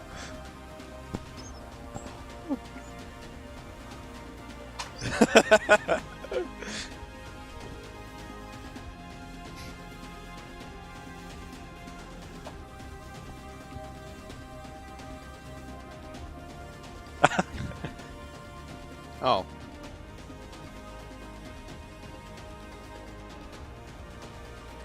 We must apologise. Just one second, Kurt. Sorry, we just are having a bit of a technical problem. No one can hear you on the live stream. I'm so sorry. So just to relay what Kurt has said, race 1, he had a cracker of a start, and then the safety car came out, and then Dane got past, and he had a very boring race, which is what we expected. And then the second race, it was pandemonium. So we're just seeing if we can get Discord working on the broadcast. Do you want to just give us a try now, Kurt? Just once again, with that second race, just detail what it was like from the driver's seat. You got me? We will find out when... Looks like it's Colin... coming through. Yeah. Yes, go for it. Alright, yeah, now the second race, like I said before, Luke got a very bad start after talking up his starting abilities, so that's standard of Luke, to talk himself up and not deliver. And then we had... Oh, the first 5 laps were... Well, how many laps was it? It felt like about 41 laps. That's how long it felt. But yeah, there was cars going everywhere. I don't know who was leading at what point or where or who or what. And then, yeah, I thought I was going to get Will Brown, so I pitted. And then, yeah, I came out with a massive undercut because of what was going on. And basically the reverse of what everybody tried to do to me at Sandown. And then, yeah... Dane chased me down. It was always going to happen, but I'm a little bit annoyed. I got a huge distraction on the second last lap. So, but that's racing. So, hey, look, I'd rather a guy won it on pace than me winning it by pitting and grabbing it. Well, it would have been quite a great strategy call had you come through and won that race. You were in it right into the very end of the race, so you got to be happy with that result, though. Yeah, I'm pretty happy with P2. I'm happy with third in the first one. Cole's not here, so that's disappointing, and I don't know what our Luke's doing. He's just not very good. So, I mean, when you've got that as a problem, it makes it easy for me. So, yeah, just be good. Drop round will come up soon, and then we will be at Bathurst. Have you got any thoughts and hopes of who your co-driver might be? I still have no idea who my co-driver will be. Are you going to be doing 100 laps in a row this year? Well, I hope not. I have reached out to someone to drive to me, but they are trying to work out what their commitments and plans are. But they're a driver that hasn't done too many races this year. But is it Thomas? No, I'd rather anything but. I actually want to finish the race. So, but I believe Thomas is available if anyone's looking for a co-driver. But yeah. Okay. No. That's the hardest no you've ever heard. Yeah, that's a very firm no. There you go. Well, cracker work tonight, Kurt. Congratulations on your double podium, and we'll see you in less than a month's time for the big one. Keen for it, boys. It should be a big one. It's always the big race, and I'm keen to see what you guys put up. So, yeah, it'll be good to be there. Oh, putting the pressure on us now. Well, yes. Stairs, who have you got? We've got Corey McFarlane, who Kurt Stenberg drove with last year in the Bathurst 1000. And so, Corey, it culminated for you in a podium in that second race, but it looked for a lot of the night like you were joined at the hip with Luke Rosella. Yep. Yeah, good race with Luke. I think it was that was the plan from the start. Just have a bit of fun together and pretty much just race for the whole race. And then yeah, both got drive-throughs in the last few laps, so just went in for them and kept taking each other out after that. And we saw that you neither of you qualified for that first race. Was that like a bit of a pact between you two to kind of come through from the back of the grid with each other and race the whole way through? Yeah, it was a combination of that, and we just really couldn't be bothered. After speaking to him for a good 2 hours and just crashing into him on other stuff, I was a bit over it, so I needed about a 15-minute break, and that was it. Fair enough. Tell us about that melee at the beginning of the second race.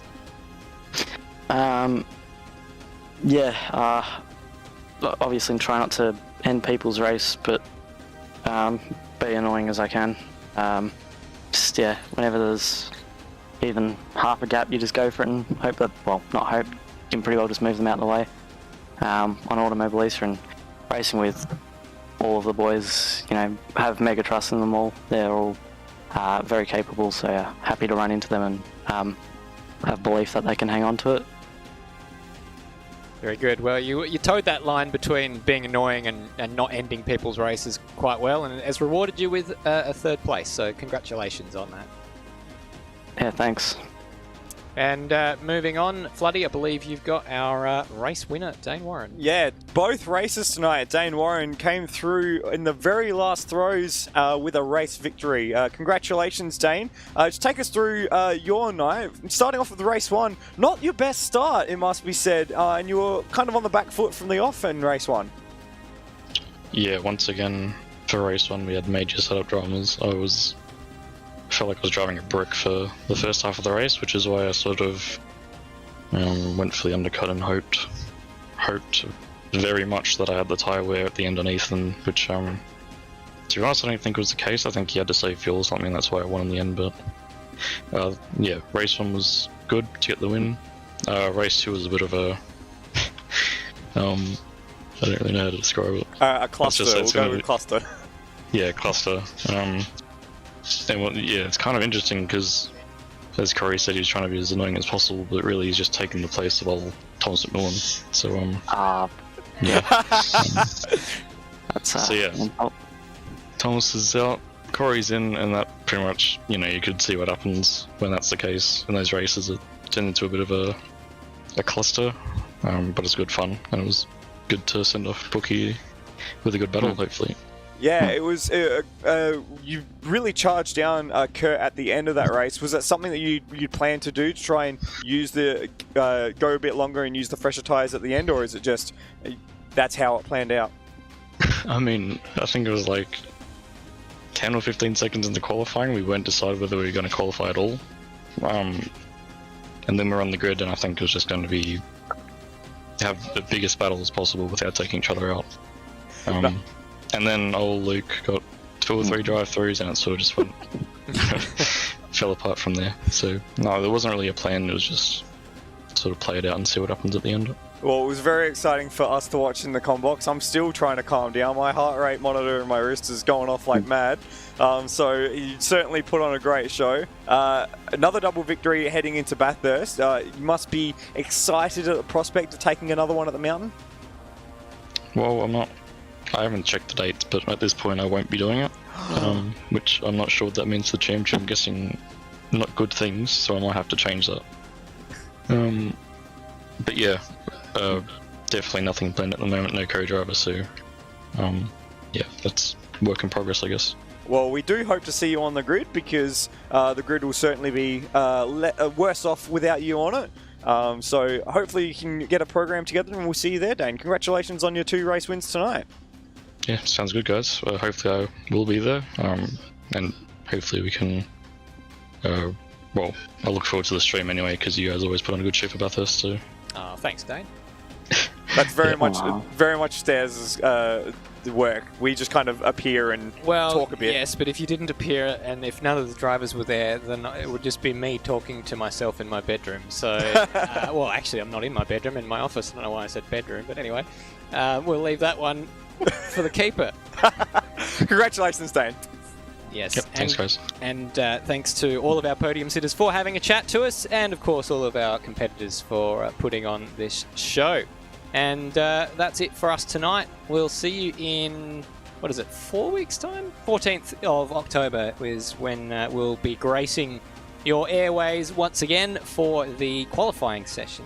The top 10 shootout for the Bathurst 1000, followed the day after on the 15th of October with the big 161 laps of the Mount Panorama circuit. So we'll have the team back together, and we will look forward very much to seeing you all then.